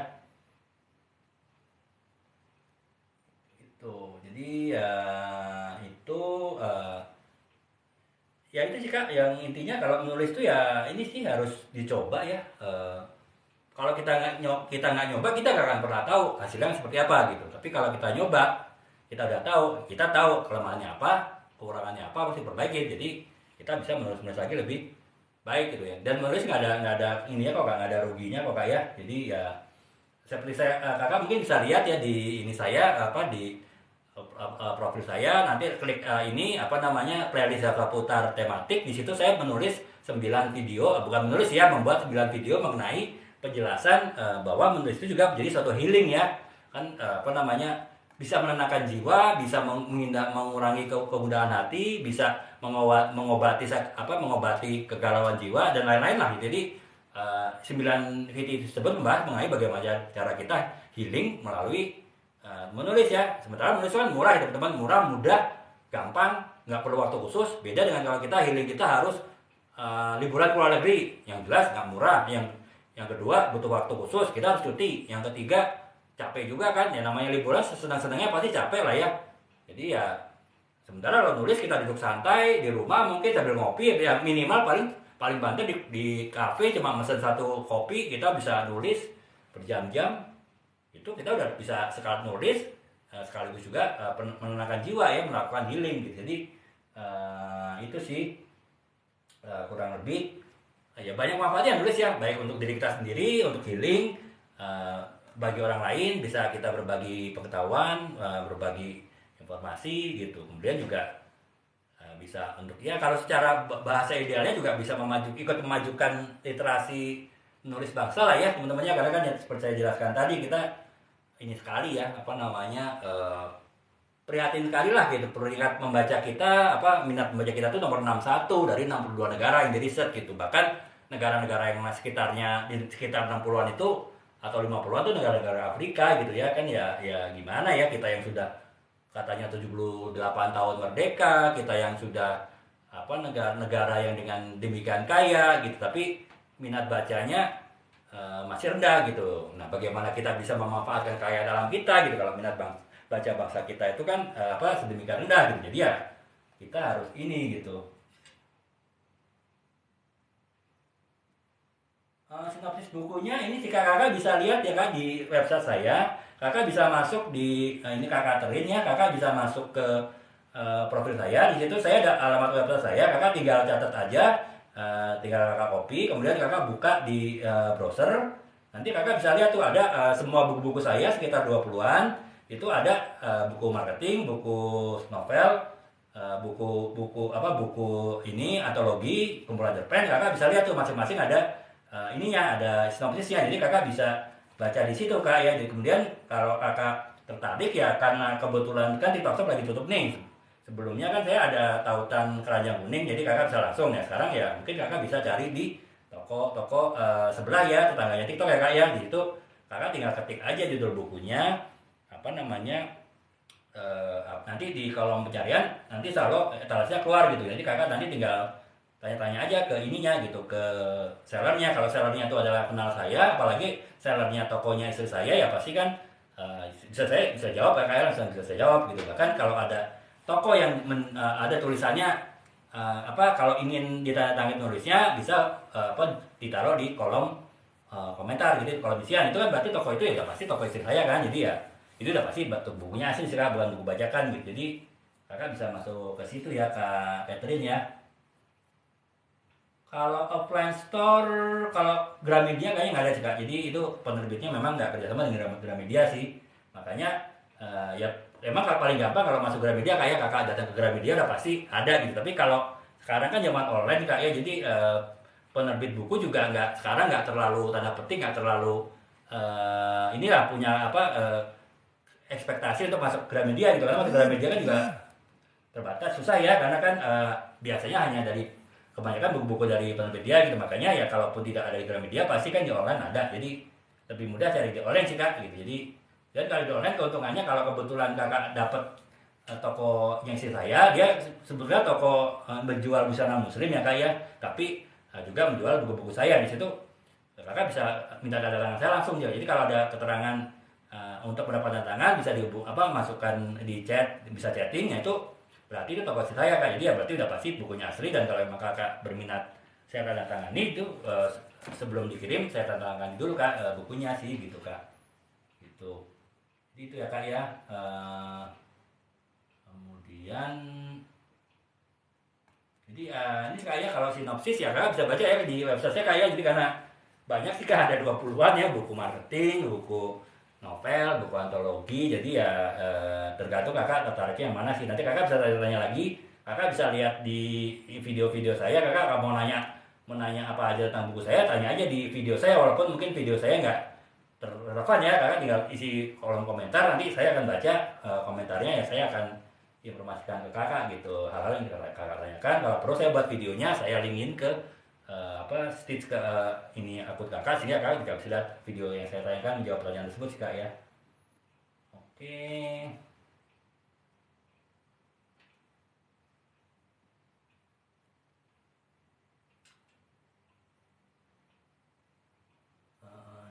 itu ya Kak ya, apa namanya, jadi kurang lebih itu ya Kak ya, mengenai menulis. Jadi ya intinya ya menulis itu gampang sih Kak. Saya nggak mau gampang ya karena sudah pernah ngerjainnya Kak ya. Kalau saya belum pernah ngerjain Kakak boleh bilang saya bohong ya.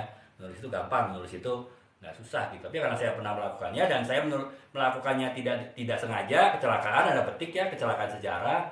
Dan juga saya baru menulis 3 tahunan ini, 4 tahunan ini dengan buku-buku yang sebanyak ini. Bahkan ada buku lain yang belum yang nggak ada di sini. Jadi ya saya ya cukup bisa dipercaya teman-temannya kalau saya menulis itu adalah sesuatu yang gampang gitu, karena ya memang bukan sesuatu yang sulit gitu. Sama dengan ya saya mencontohkan menulis itu sama dengan naik sepeda ya teman-teman. Kalau teman-teman ketika belum naik sepeda, teman-teman masih TK mungkin, teman-teman takut ya teman-teman, wah saya pasti nggak bisa naik sepeda seperti kakak-kakak saya, seperti teman-teman saya gitu.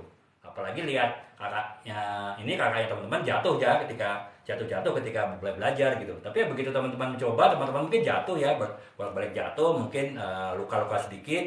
Akhirnya setelah teman-teman bisa naik sepeda, ya udah setelah itu naik sepeda udah bukan sesuatu yang mengerikan lagi itu. Bahkan teman-teman sangat enjoy dengan naik sepeda gitu ya. Bahkan sekarang sepeda jadi trending kan, menjadi suatu olahraga yang bukan sekedar olahraga biasa, tapi olahraga inilah ya, olahraga elit lah istilahnya ya. Jadi ya seperti itu sih kurang lebih gambaran teman-teman kalau menulis ya. Jadi sepanjang teman-teman sudah bisa ya teman-teman akan bisa mengerjakannya dengan baik gitu, kurang lebih ya gitu. Jadi itu jadi teman-teman ya, apa namanya, mungkin teman-teman kalau ditanyakan ataupun komentar bisa komentar lagi, mungkin nanti sekitar jam 12 saya akhiri ya teman-temannya, karena ya sudah cukup malam, besok saya harus ada kegiatan lain sehingga ya istirahat. Jadi ya mungkin sebelum menutup itu tadi teman-teman, sekali lagi teman-teman jika sudah mulai bertanya-tanya mengenai dunia tulis menulis, teman-teman mungkin baru mulai menulis ya. Kalau saya dulu mulai menulis blog ya, satu artikel mungkin ya sekitar 500 kata di blogspotan gratis, di blog gratisan. Itu berarti teman-teman sudah punya niat yang tinggi untuk nulis. Itu berarti teman-teman sudah punya kemampuan untuk nulis. Tinggal bagaimana teman-teman mengeksekusinya jadi sebuah tulisan yang lebih serius, sebuah tulisan yang lebih besar ya, sebuah tulisan yang lebih bernilai gitu ya. Udah itu teman-teman setelah itu jalan aja, hajar aja gitu, nggak usah mikir, pokoknya selesaiin sesuai dengan waktu teman-teman ya, tergantung kegiatan teman-teman ya. Setelah itu baru teman-teman editing, revisi. Setelah itu setelah itu baru teman-teman memikir mau diterbitkan kemana, ataukah mau jadi ini, apakah jadi sebuah buku atau cuma apa jadi isi di blog teman-teman, atau mungkin pakai Wattpad ya. Sekarang juga ada beberapa aplikasi ya yang untuk apa namanya kita nulis novel segala macam ya. Itu tergantung teman-teman sih. Nah, kita bisa diskusi nanti ya teman-temannya, kalau teman-teman kurang lebih sudah ada gambaran apa yang ingin teman-teman tulis gitu, ataupun udah jadi suatu tulisan atau suatu buku ya, teman-teman tinggal bingung eksekusinya mau seperti apa gitu ya, kurang lebih seperti itu gitu. Jadi itu kurang lebih kemudian jadi itu teman-temannya. Sayang sih memang sekarang nggak ada keranjang kuning, jadi teman-teman nggak bisa langsung lihat bukunya, nggak bisa langsung lihat sinopsisnya, kita nggak bisa langsung diskusi kurang lebih seperti apa bukunya gitu. Tapi ya udahlah ya, memang udah begitu ya. Sekarang setidaknya ya saya coba ini ya menjelaskan teman-teman mungkin bisa lihat buku-buku saya di website saya. Nanti kita bisa diskusi lagi ya nggak di live sekarang, di live besok atau live berikutnya kita bisa diskusi lebih lanjut lagi gitu mengenai buku-buku saya. Kalau teman-teman ada ingin tanyakan ya mengenai buku-buku tersebut, setelah teman-teman baca sinopsisnya di website saya dan juga mungkin di etalasenya jadi seller ya yang menjual buku-buku saya tadi gitu. Kurang lebih seperti itu. Jadi ya kurang lebih itu ya teman-teman ya. 4 menit lagi ya. Ya kalau nggak ada yang nanya, mungkin dalam 4 menit saya ini teman-teman minta izin ya untuk ini akhiri live ini ya, karena sudah terlalu malam, besok saya ada kegiatan ya, perlu istirahat lebih lanjut. Kalau teman-teman yang ditanyakan belum bisa, besok live saya ada live lagi, insya Allah teman-teman bisa hadir di live saya, teman-teman bisa live saya akan sampai bawakan materi-materi yang lain ya. Bahkan teman-teman kalau ada materi yang ingin teman-teman ketahui, teman-teman bisa minta saya, request ke saya materi apa yang teman-teman ingin lihat di live saya atau yang ingin saya bahas di live saya. Nanti saya akan cari bahannya, Kemudian saya bahas sesuai dengan permintaan teman-teman ya. Kalau perlu teman-teman, oh saya mau di hari ini deh, karena saya hari ini baru bisa nih di rumah jam 9:30 gitu ya. Saya nggak apa-apa, nanti saya usahakan waktunya saya sesuaikan dengan jadwal teman-teman juga gitu. Setelah saya peroleh ininya ya, materinya ya. Ya saya harapkan teman-teman juga mungkin yang request bisa juga nyiapkan bahan, bisa nyiapkan pertanyaan gitu, sehingga interaksinya juga lebih lebih ini ya, lebih lebih intens ya, interaksi dengan teman-teman juga lebih lebih ini lebih dekat, sehingga ya ada tanya jawab, ada mungkin teman-teman bisa sharing juga gitu, sehingga mengundang teman-teman yang lain juga untuk sharing, sehingga ya judul lab ini ya benar-benar sesuai dengan judul ya, lab sharing menulis ya. Jadi bukan hanya dari saya ke teman-teman, tapi juga teman-teman bisa sharing mengenai tulis menulis ya, memang lewat kolom komentar ya. Saya bacakan, nanti saya komentarin, nah, mungkin teman-teman yang lain bisa komentarin, saya bacakan lagi ya, jadinya lebih hidup ya live-nya gitu. Jadi lebih bisa menjangkau banyak pihak gitu ya, apa namanya, dari ini dari live yang saya lakukan gitu namanya. Jadi itu teman-teman bisa request mau topik apa, yang penting apapun terkait dengan dunia tulis teman-teman. Jadi apapun saya akan usahakan untuk bisa membahas. Saya akan coba cari informasinya, kalau memang itu saya perlu cari informasinya nanti saya akan bahas gitu. Jadi sepanjang terkait dengan dunia tulis menulis ya, teman-teman bisa tanyakan ke saya ya. Jadi lebih biar gampang gitu teman. Saya kadang juga ketika cari ide juga saya juga berpikir apa yang menarik ya, tapi kan bisa jadi teman-teman jauh lebih tahu yang menarik bagi teman-teman ya, materi mengenai dunia tulis menulis, sehingga teman-teman bisa request untuk mengenai dunia tulis menulis tersebut gitu. Itu kurang lebih